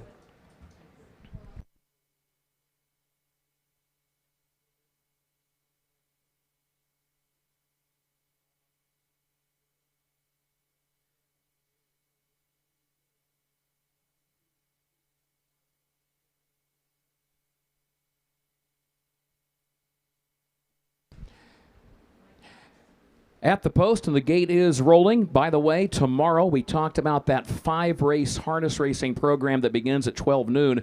The Schuyler County Fair, the only county fair in North America to offer harness racing tomorrow. So if you want to see county fair racing, you better be at the Schuyler County Fair. Plain and simple, 12 noon tomorrow. Still some great racing to come tonight. Right now, here they come, race 11.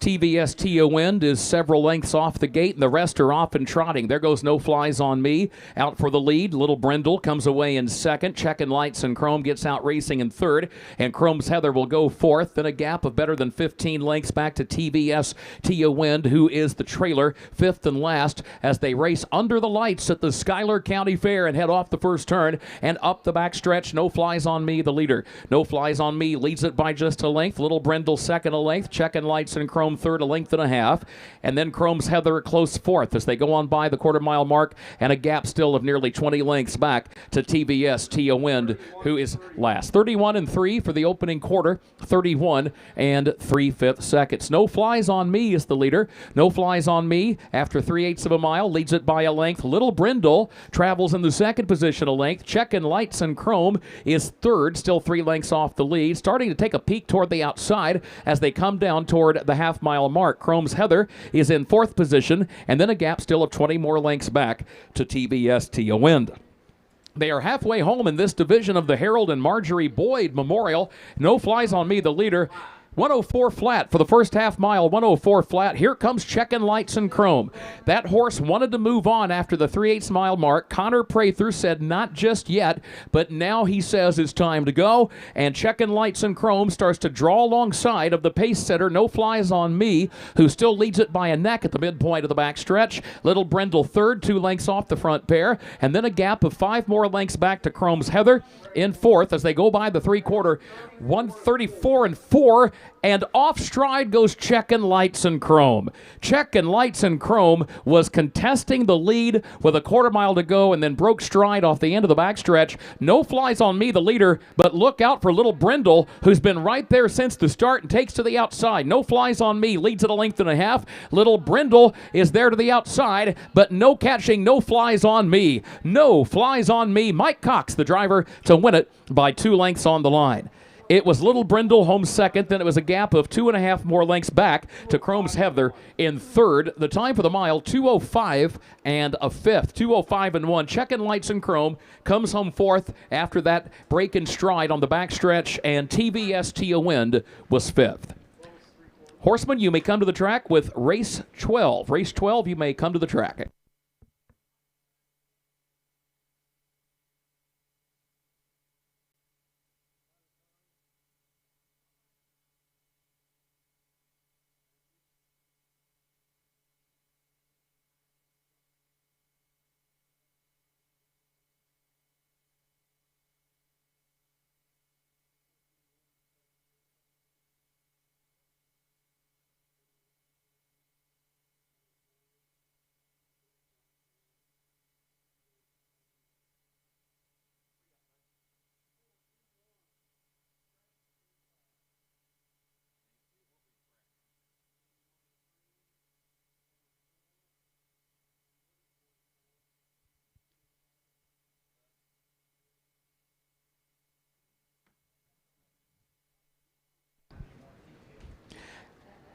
Our own Rick Boyd is coming trackside to offer his personal congratulations to the winning connections here for race 11, as this race is named in honor and in memory of his grandparents, Harold and Marjorie Boyd.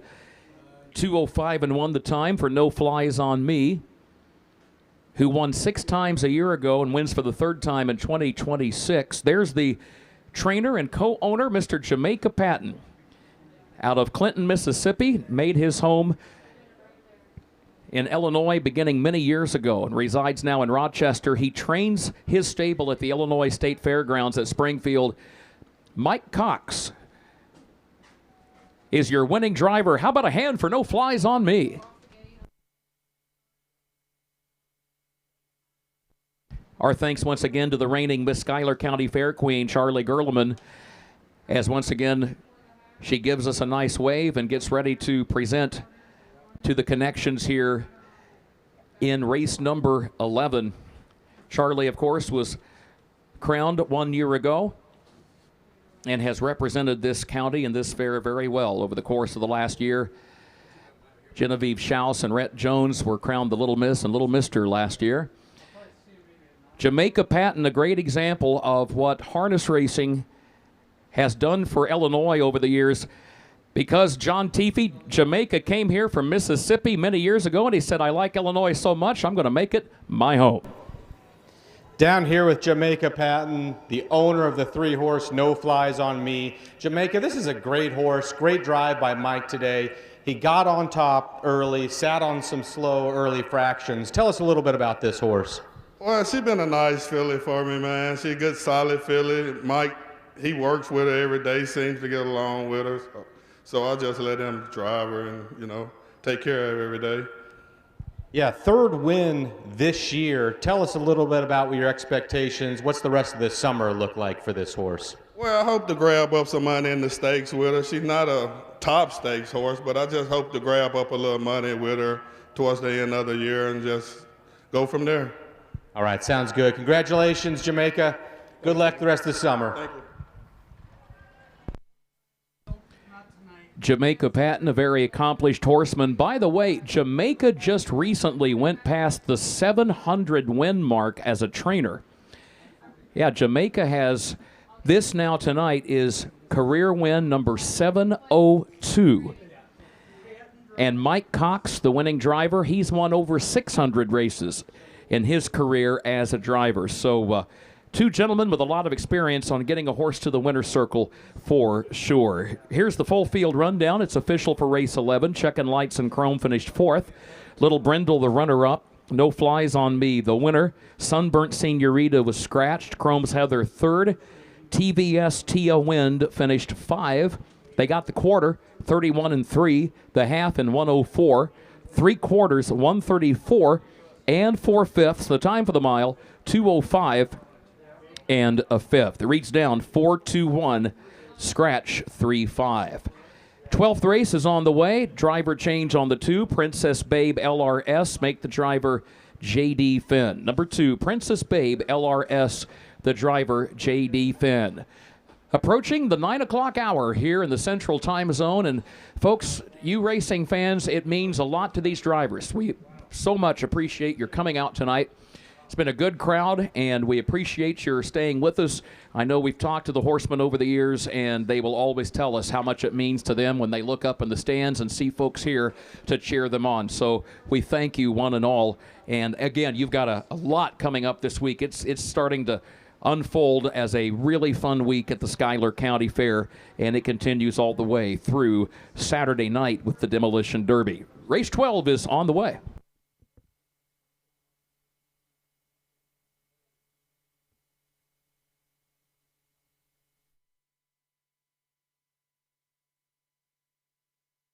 Looking to move your mobile home? Need a roll-off dumpster at a competitive rate? Or maybe it's time to demo that old mobile home? Pine Ridge Mobile Home Transport has you covered. We serve Central Illinois with reliable mobile home transport, offer affordable roll-off dumpsters for the Springfield area, and provide expert demolition services across Illinois and Missouri. For fast, friendly service, call Wayne Decker at 217-313-9744. That's 217-313-9744. Or find Pine Ridge Mobile Home Transport on Facebook, your one-stop solution for mobile home services.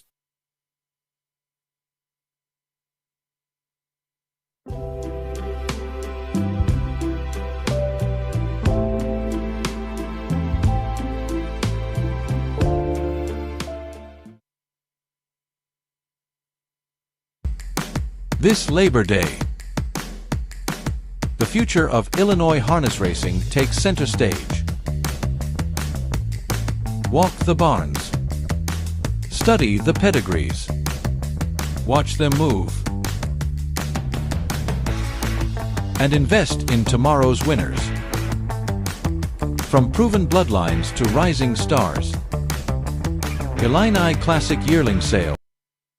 Superb from the very beginning here tonight. We have seen some excellent miles, and we've had a 157-4 in the 3-year-old Colton Gelding pace. That is, we'll be burning the midnight oil, let's say. And if you're wondering about the breakdown of the track records, what has happened over the years is we are all as guilty as anybody.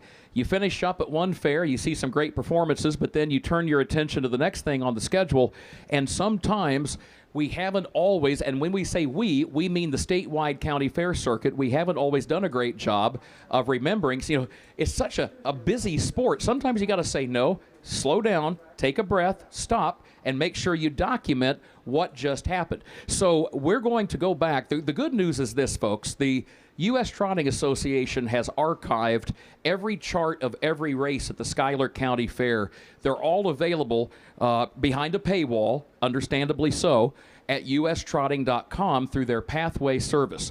So what we're going to do, it'll probably take the better part of tomorrow.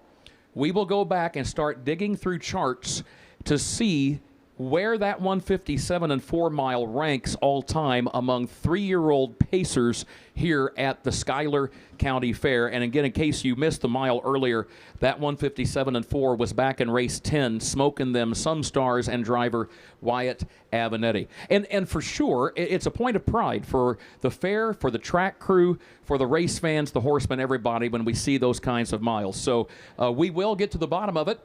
And sometimes, and this is what we love about, sometimes we will throw something out there on the mic, and if there's one time that we don't mind being corrected, nobody likes to be corrected, but where we do appreciate it is when Freddie Patton Jr. spoke up tonight and said, I think you missed something, because that often points us in the right direction. Sometimes it takes the horseman, the driver who did the track record, the guy that was there, or the man or woman that was in the race bike, sometimes it takes them saying, hey, you might have forgot, it has been 10 or 12 years, but go back and look up my horse from 2015 or 2010 or whatever. So we appreciate that, horseman. Don't ever hesitate to speak up, because we want to get it right, and we thank you.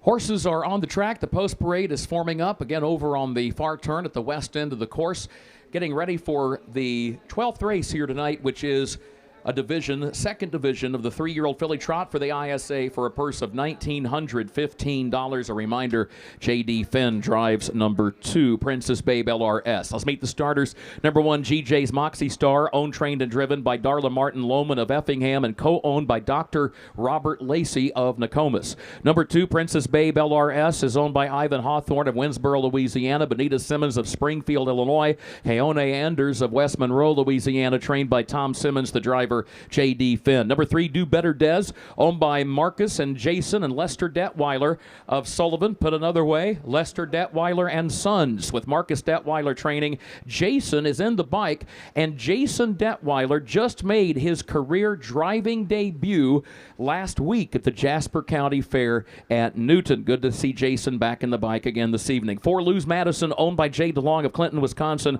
Mike Rogers, the trainer driver. And 5, Shady Maple Caddy, owned by Earl Avenetti, 86 years of age. Makes his home now in Clinton, Indiana. He's also the trainer, co-owned by Malda Horn of Clinton, Indiana, the driver Matt Avenetti. Headed to the gate, race 12.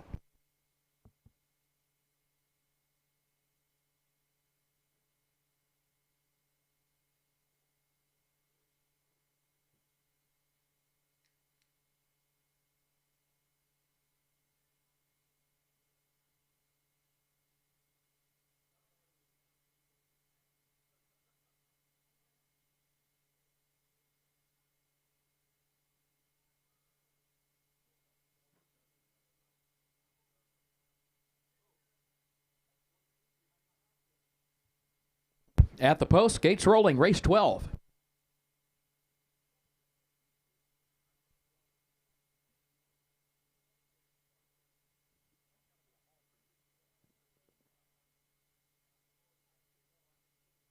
Top of the stretch.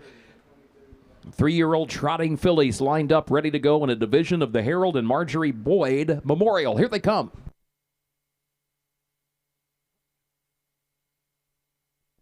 They are off and trotting. There goes Princess Babe LRS right out for the early lead. Shady Maple Caddy comes away in second. GJ's Moxie Star is away third. Do Better Des is fourth and Lose Madison fifth as they swing around the turn and head toward the backstretch. Princess Babe LRS the leader. Princess Babe LRS leads it by 3 lengths, by 3.5 up the backstretch. You've got Shady Maple Caddy second by a similar margin, back to DJ's Moxie Star in third by 2. Do Better Des is in fourth, and Lose Madison last of the 5 as they go on by the quarter. Princess Babe LRS the leader. 29 flat for the opening quarter, 29 seconds flat. So Princess Babe LRS, a winner just once in her 13 prior career starts, but she's trotting well on the front end so far here this evening and leads it by 3 lengths after 3/8 of a mile. Shady Maple Caddy is still second by 5 lengths now. GJ's Moxie Star is back there in third by 3 as they go past the half. And then further back, you've got Lose Madison in fourth, a gap of 3 more lengths. Do Better Des is last, 59-4 for the first half mile, 59 and 4/5 seconds. Back around the east turn they go. Princess Babe LRS is the leader, and she's on top by 2.5 lengths. Shady Maple Caddy is inching closer and moving into contention at the midpoint of the backstretch. Gap of 5 lengths back to Lose Madison. She's trotting well. She's beginning to pick up the leaders as they go by the 3/4. She's just 3.5 lengths away or so from the leader with a quarter mile to go. 1:30 and 4/5 the time. 1:30 and 4/5. Lose Madison keeps on trotting. She looked fantastic under the lights on the backstretch. She's made it all the way up to second position, but she's got to catch Princess Babe LRS as they turn for home. 2 lengths between them, length and a half between them. Here comes Lose Madison, but the wire is coming also. Lose Madison has caught Princess Babe LRS, and she wins it. Lose Madison gets up by 3/4 of a length on the line over Princess Babe LRS. 6 more lengths back to Shady Maple Caddy in third. GJ's Moxie Star was fourth. 2:02 and 3, by the way. 2:02 and 3/5 of a second. And Do Better Des was fifth. Horsemen, you may come to the track with race 13. We'll meet the winner of the 12th in just a moment.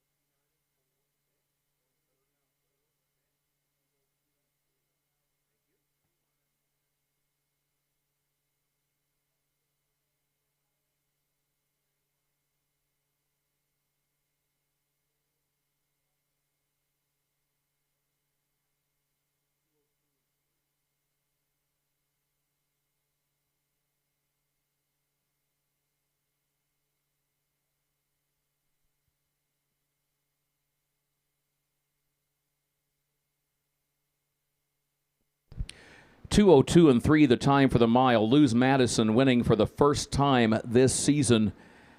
She won twice in 15 starts last year, including a victory at the Illinois State Fairgrounds in 2 minutes and 1/5 of a second. And this is a filly that had her share of struggles in recent starts. To be fair to her, she's also been in the deep end of the pool. They had raced her in the Fox Valley Flan at the end of last season. That is a tough stakes series where the best 2-year-old trotting fillies in the state compete. And then they brought her back in the Downstate Classic and the Violet. Point being, she has been at the top level of Illinois stakes racing. Tonight, she gets a little class relief, as horsemen say, comes out to the fair, and she loves the fair. How about a hand for Lose Madison? And sometimes that pays off when you've been racing against some of the best fillies in the state for the majority of your career, and you get a chance. It's tough out here at the fairs as well, but sometimes there's just something about the county fair setting that a horse, especially a 3-year-old, might relax.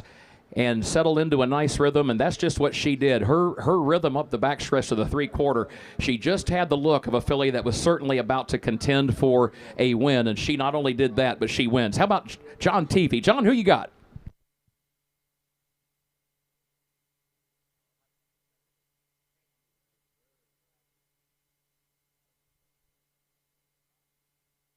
I'm down here with Justin Roberson.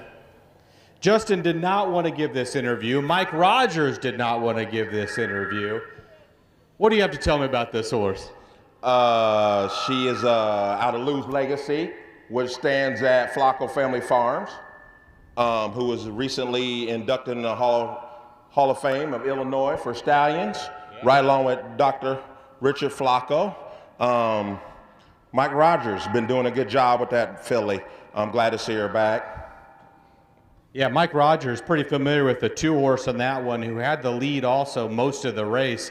I don't know how well you could see that race, but Mike came out of the pace there. How are you feeling as you were coming for home? Mike pulled out and pulled it out. Well, that filly right there had been racing against some of the top fillies in the state, and I knew she could close. But if anybody knows Lou's Legacy, a lot of their fillies close. Ain't that right, Kurt? Yep, Kurt agrees. That right, Kurt? Absolutely. A lot of Lou's Legacy fillies, they'll Yes. close. Yes. Or, you know, and they show that last, 16th of a mile kick, and you seen it tonight. Great race. Hey, thank you. Thanks for chatting. Now I'm gonna go. You know, Justin makes a great point there, John. And Justin, good to see you. Always good to see Justin Robertson of Galesburg, and owner, trainer, driver himself. And being from Galesburg, he lives not far from Alexis, Illinois, where the Flacco Family Farms is located. And that is where Lou's Legacy stands as a stallion. Lou's Legacy won something like 8 consecutive titles as Illinois Trotting Sire of the Year. The new kid on the block is Southwind Chrome at Walker Standardbreds, and he was named Trotting Sire of the Year last year, and I get it. He had a great year, and he's a nice young sire. But to Justin's point about Lou's Legacy, and especially Lou's Legacy fillies, Lou's Legacy is the sire of the fastest 2-year-old trotting filly in Illinois history and the fastest 3-year-old trotting filly in Illinois history. So, as a friend of mine likes to say, let's not get carried away, folks. Let's not forget Lou's Legacy has put a stamp on this Illinois program, which is absolutely incredible and continues to sire winners, as we just saw. Here's the full field rundown for that 12th race. GJ's Moxie Star finished 4th. Princess Babe LRS, the runner-up. Do Better Des finished 5. Lou's Madison was the winner. And Shady Maple Caddy finished 3. The quarter in 29, the half in 59 and 4, 3 quarters 1:30 and 4/5, and the time for the mile 2:02 and 3/5 of a second. Reads down 4:25.13. That brings us to race 13, the first division of the 3-year-old colt trot. No changes in either race 13 or race 14.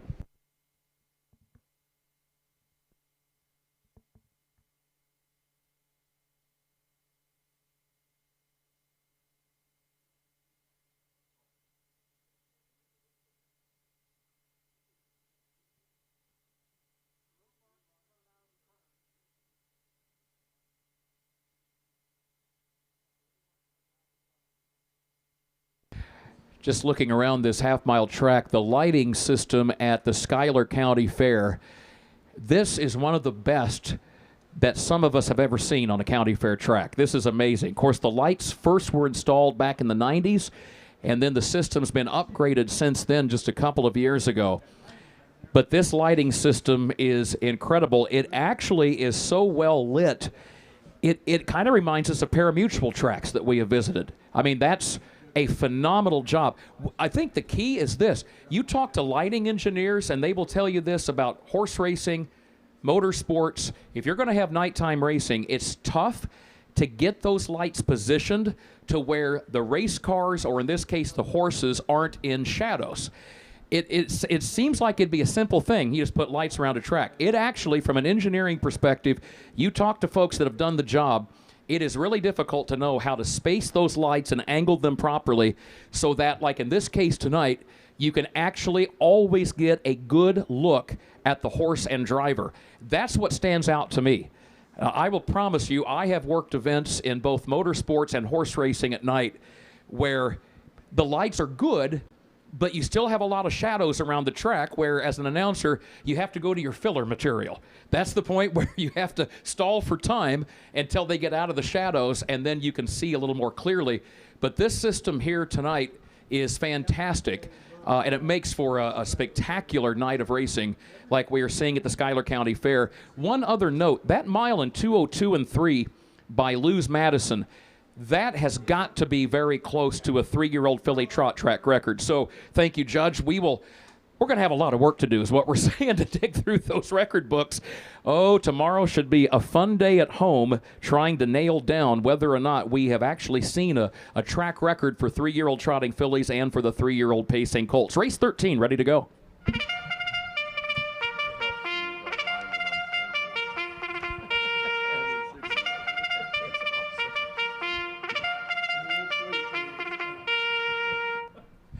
Getting ready to head to the post for race 13. Folks, great to have you with us on a Monday night here at the Schuyler County Fair. Let's meet the starters for this first division of the ISA, Illinois Standardbred Association 3-year-old Colton Gelding Trot. And again, part of the Harold and Marjorie Boyd Memorial. No changes. Number 1, Zoomster, owned and trained by Dennis Gardner of West Salem, J.D. Finn in the bike. 2, Woodside Acres Dirk is owned by Lester and Jason Detweiler of Sullivan, trained and driven by Marcus Detweiler.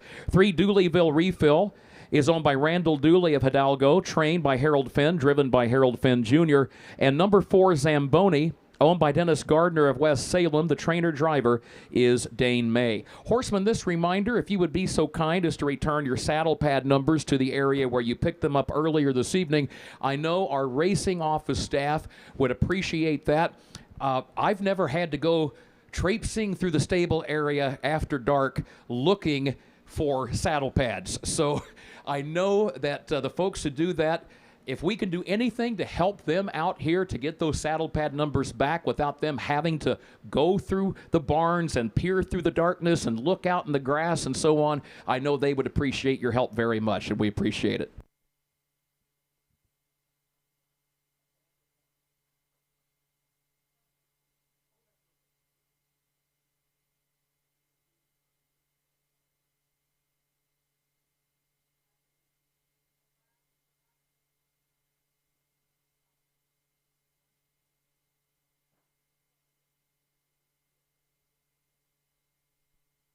At the post, gates rolling. A lot of compliments from the racing officials here in the infield judges stand about the great job everybody has done tonight.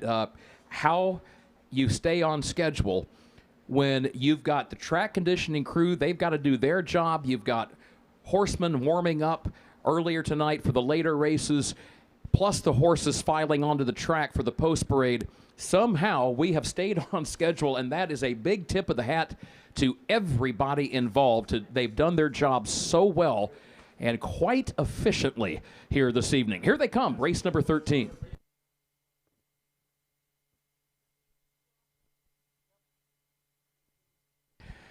They are off and trotting. What a traditional Americana County Fair scene. You've got the carnival fully lit, the rides going on back there behind the grandstand, and a field of trotters heading down into the first turn, and a side-by-side battle for the lead. Zoomster to the inside, and Dooleyville Refill to the outside, who backs away now. Zoomster will have the advantage. Zoomster leads by 2.5 lengths up the backstretch. Dooleyville Refill will go second, 1.5 lengths. Zamboni is third, then a gap of 3 more lengths back to Woodside Acres Dirk. He was about 5 or 6 lengths off the gate, but now beginning to catch up with the others. 30 1/5 for the opening quarter. 30 1/5 seconds. Over to the west turn they go. Zoomster is the leader. Zoomster is on top. J.D. Finn looking for his 3rd win of the night. Shows the way here, but Dooleyville Refill is giving chase, and Dooleyville Refill simply isn't going to go away that easily. He's right there, trotting along a good second. Then there is a gap of just over 3 more lengths. to Zamboni in third, a length and a half, and Woodside Acres Dirk is last of the four. Past the half-mile mark they go, and Zoomster got here in 101 and 1. 101 and a fifth as they head back to the lower turn once again and head for the three quarters. Zoomster leads by a length. Dooleyville Refill is right there in second, then a gap of 3 more lengths to Zamboni in third, and Woodside Acres Dirk is in fourth position. They head for the three-quarter. It is J.D. Finn and Zoomster with the lead, Harold Finn Jr. and Dooleyville Refill in second. A couple of natives of Jasper County go 1-2, 132 flat, the time of the three quarters. Throw in another Jasper County native, Dane May, with Zamboni, who just broke stride while racing in third. Woodside Acres Dirk will move up to challenge for that third spot, but they're all chasing Zoomster. And Dooleyville Refill, give him credit, he's made a battle of it, but Zoomster's just too much here tonight. And J.D. Finn's going to win for the third time, and Dennis Gardner has his third win as owner-trainer. Zoomster opened up, won it by 5 lengths. It was Dooleyville Refill second, and then it was a gap of about another 8 lengths back to the two horses who were close for third. 202 flat, by the way. 202 flat at the time. It was Zamboni and Woodside Acres Dirk who came across the line close together for third. We'll separate that in just a moment. 202 flat. So I think we've got another one to add to the list. And Rick Boyd, our head timer, laughed and nodded his head. He said, I think so too. It'll be fun. It's a fun project to nail down those 2- and 3-year-old track records. We'll meet the winner in just a moment. Horseman, you may come to the track with race 14.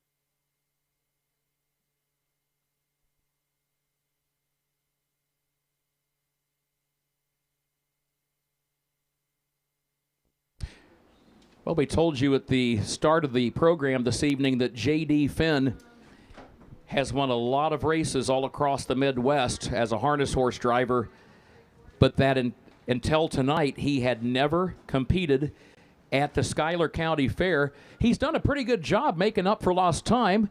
He's got a driving triple going tonight. He's had 3 wins and a second here this evening. How about a hand for Mr. J.D. Finn? And you know, J.D. told us the other day, he said, I've been friends with Dennis Gardner for well over 30 years. And he said, Dennis is a trainer that has his horses ready to race. And kudos to Dennis Gardner. Let's not neglect to mention the fact this is a triple for Dennis as owner and a triple for Dennis tonight as trainer as well. Zoomster, 3-year-old gelded son of the reigning Illinois Trotting Sire of the Year, Southwind Chrome, bred by Moses Gingrich. Let's check in with John Teefee. Thanks, Kurt. Down here again with J.D. Finn. J.D. Finn, I know you're in the next race, so I'll make it quick, and he got a chance to win the last race, it looks like, as well. As I've calculated so far, this is your first time at the Schuyler County Fair. Have you ever sat in worse than first so far at the Schuyler County Fair? Not yet. I haven't seen it. You go to the top, you stay on top. A horse like that, a race like that, do you come into this race, do you study the program, do you know that you're the best and know you're going to the top, or what are you thinking as you're behind the gate? This horse had a little trouble leaving, so I wanted to be careful leaving with him, and then once I got him away from there, I felt pretty safe. All right, I know you got to get going to the next race. Are we going to see you back down here after this race too? I hope. All right, good luck. Thank you, J.D., and thank you, John Teefee. Here's the full field rundown. It's official for race 13. Zoomster was the winner. Woodside Acres Dirk was 4th. Dooleyville Refill, the runner-up, and Zamboni was 3rd. They got the quarter in 30 and a 5th. They got the half in 101 and a 5th. 3 quarters in 132. The time for the mile in 202 flat. Reads down 1-4-2-3. 14th and final race on the way. No changes in race 14. So just recapping, we are going to check tomorrow, and when we get the research done, we will post the results of our research on Facebook on the page called Horse Talk Today. So just go to facebook.com, Horse Talk Today, that page. We are going to post an update by 5 p.m. Central tomorrow and recap, were these or were they not track record miles? And we're talking specifically about Smoking Them Some Stars in 157 and 4 for the 3-year-old Colton Gelding Pace. And then since that mile, we have had a couple of pretty fast miles in the 3-year-old trot. We're going to be researching Luz Madison, that 2:02 and 3 mile, to see if that was a 3-year-old filly trot track record, and now Zoomster in 2:02 to see if that was a 3-year-old Colton Gelding trot track record. It's going to be interesting to see where those miles fall. We were talking to Rick Boyd. I know Rick has been the timer here for a number of years, and Rick, when he looks up and says, I think we better research some of this, we take his word for it, and we agree. We don't like the ambiguity. We don't like throwing it out there to say, golly, we're not sure. Maybe it is, maybe it isn't. But the best we can do for now is to assure you we will tomorrow start digging through those charts from the Schuyler County Fair through ustrotting.com. And we will go behind the paywall and see what we can pull up from their resources, and we will post an update. Horse Talk Today at facebook.com, and we'll have that posted by 5 p.m. tomorrow. 14th race is on the way.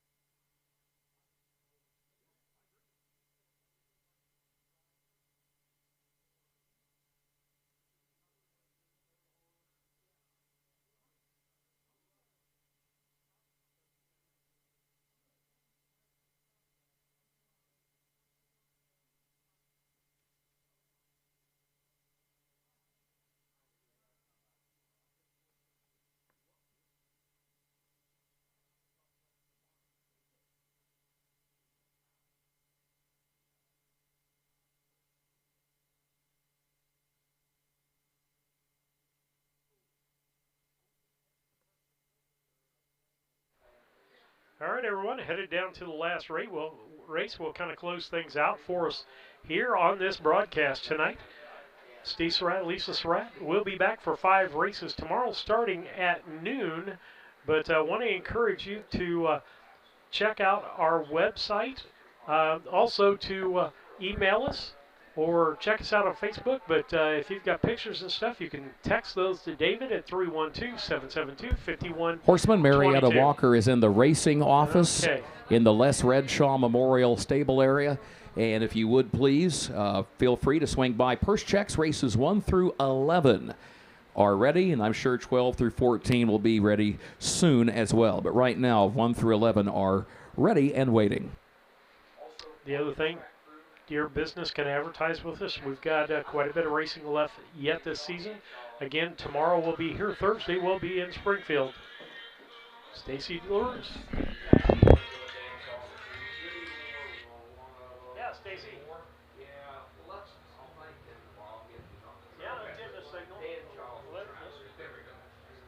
Our thanks to Dan Shaw and the entire crew that have conditioned this half-mile racetrack. They have just done a fabulous job. And don't forget, more racing coming up tomorrow beginning at 12 noon. 5 races, including that $6,000 preferred pace.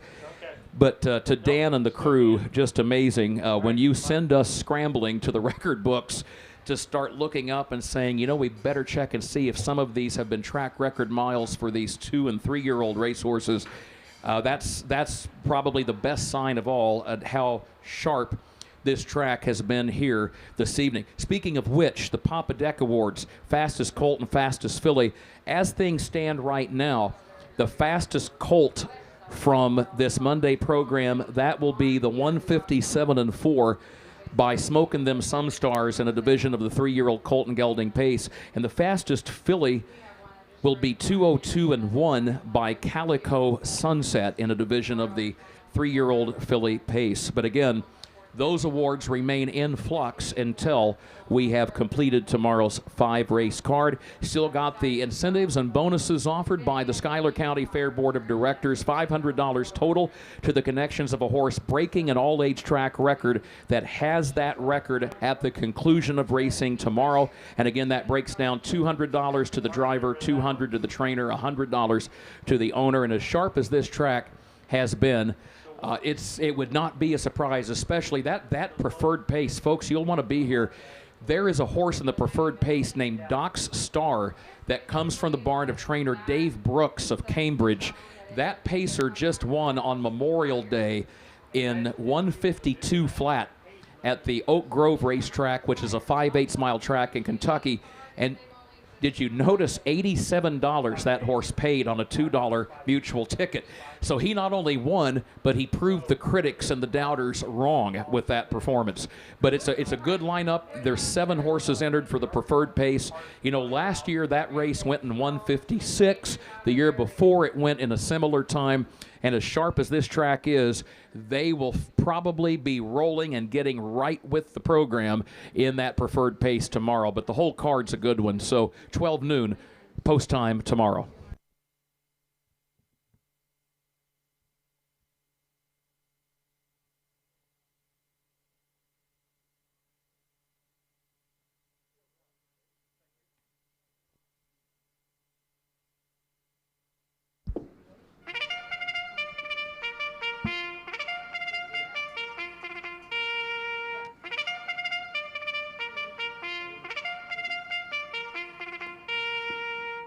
Horses are on the track and getting ready to parade to the post for the 14th and final race for a purse of $1,847, second division of the 3-year-old colt trot for the Illinois Standardbred Association. And a reminder that when we have less than 5 horses in a 4-horse field, the pay that normally would have gone to the 5th place horse is added to the winner's share of the purse. Winner takes home 50% as is and then gets an extra 5% because that is what would normally go to the 5th place finisher. Let's meet the starters. No changes. Number 1, Class Comedian, owned and trained by Jacob Radel of Edgewood. Freddie Patton Jr. in the bike. 2 is Fox Valley Pride, owned by Larry Longnecker of Sumner. The trainer-driver is Darla Martin Lohman. 3, Smokes Arising, owned by Linda Allhands of Monticello. Jamaica Patton trains and drives. And number 4, Tonator, owned and trained by Dennis Gardner of West Salem and the driver J.D. Finn. We've talked about it at other fairs this year. Tonator got that name because about 3 days after he was born, a tornado went through the Sherman, Illinois area right outside Springfield and struck the farm where he had been born just a couple of days earlier. While there was damage to a number of buildings on the property, the good news is no horses or humans were hurt in that tornado. And Tonator got his name because of kind of a takeoff on the word tornado. Tonator, a survivor of that weather incident just a few days after he was born.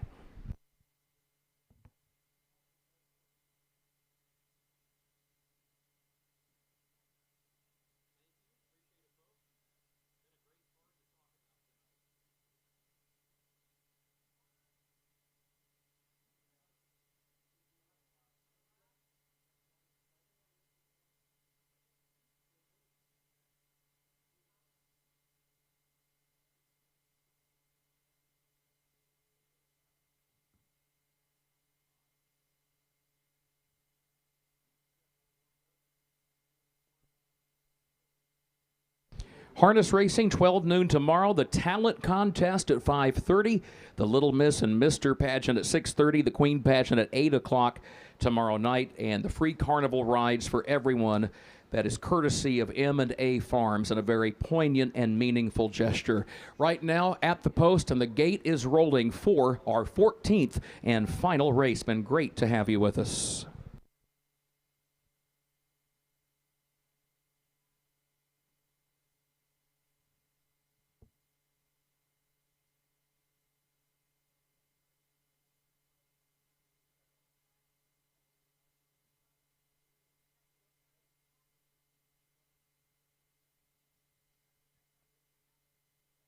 Top of the stretch. Here they come.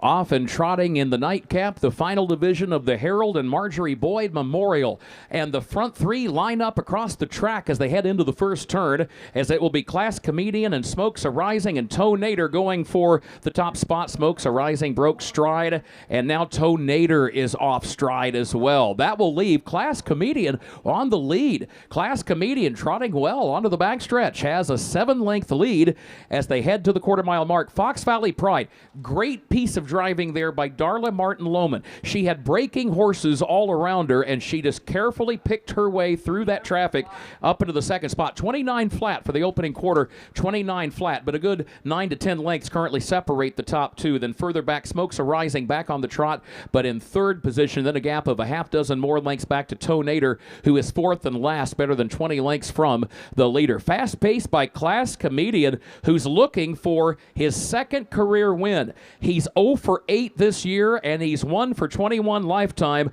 but right now he's standing tall past the half. He's got an 8-length lead, 59 seconds flat. 59 flat. Smokes Arising is off stride once again at the back. Fox Valley Pride is racing in second, again still 8 lengths or so between the top two. Similar margin then back to Toe Nader, who's 15 to 16 lengths off the lead, and Smokes Arising the distant trailer. So Class Comedian has set a torrid pace, but the others are beginning to catch up. Here comes Fox Valley Pride. Here comes Toe Nader. They are closing ground with a rush. 3/4, 1/30 and 1/5 of a second. They go to the final turn. It is still Class Comedian. The lead had been 10 lengths at its peak. It is now down to 5. It's down to 4. It's down to 3. Here comes Fox Valley Pride. Toe Nader is unwinding a rally on the outside, and then Fox Valley Pride now between horses. Class Comedian still the leader. Class Comedian, the lead is down to 2. It's down to a length. The wire is coming.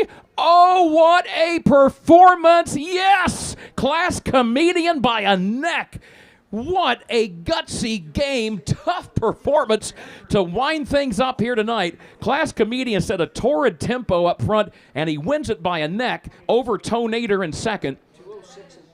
Time for the mile, 2:06 and 4. So when he came down the stretch that last quarter mile, he was tired. There's no getting around it. But you know what? The margin of victory, as the saying goes, they don't put the margin of victory on the paycheck. All that matters is the win. And Class Comedian, oh, if you're Jacob Radel, the owner-trainer, you have got to be proud of this horse. That was quite a performance. We'll meet the winner in just a moment and wrap things up. And again, the time for the mile, 2:06 and 4/5.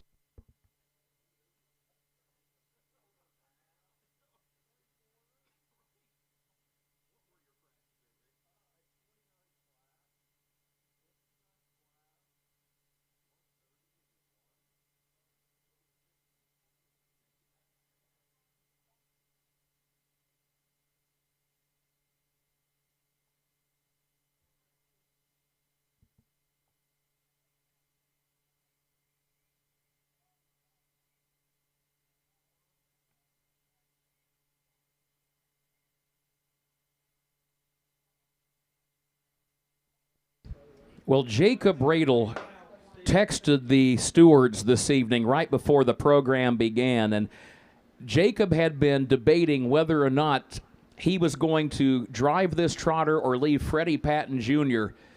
to drive him, and Jacob texted the officials, and he said, you know what? He said, let's just leave Freddie Patton Jr.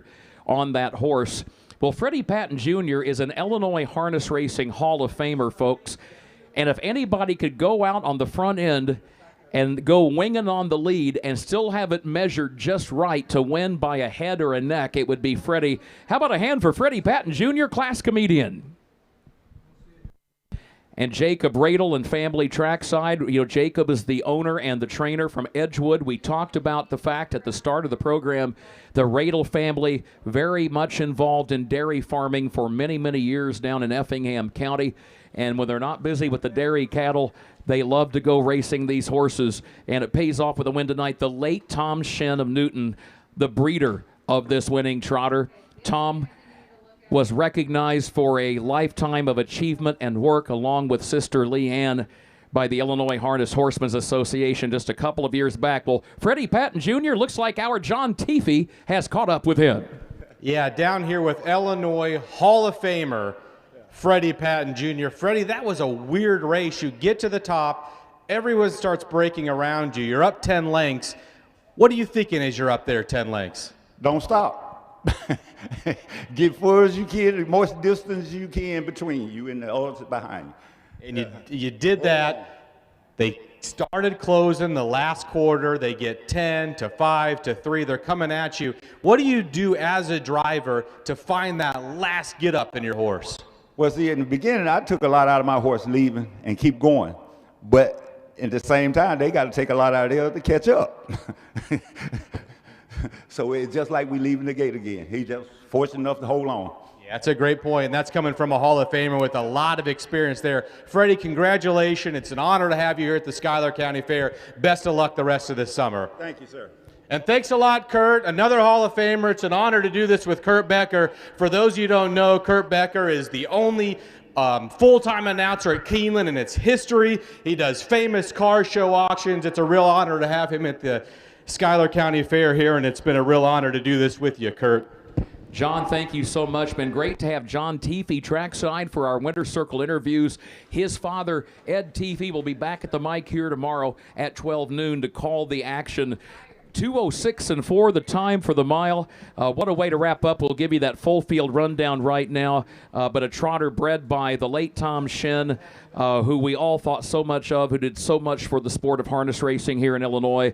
And I will admit, I thought that horse had no shot to win after the three-quarter. I thought they're going to chase him down. They're going to pass him. He's going to be third.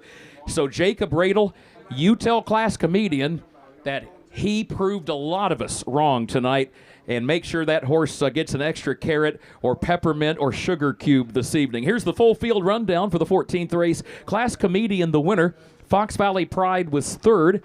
Smokes Are Rising was fourth. And Toe Nader, the runner-up, with a very good effort himself. The quarter, 29 at the quarter, 59 at the half. 1:30 and a fifth at the three quarters, and the mile 2:06 and 4/5 of a second.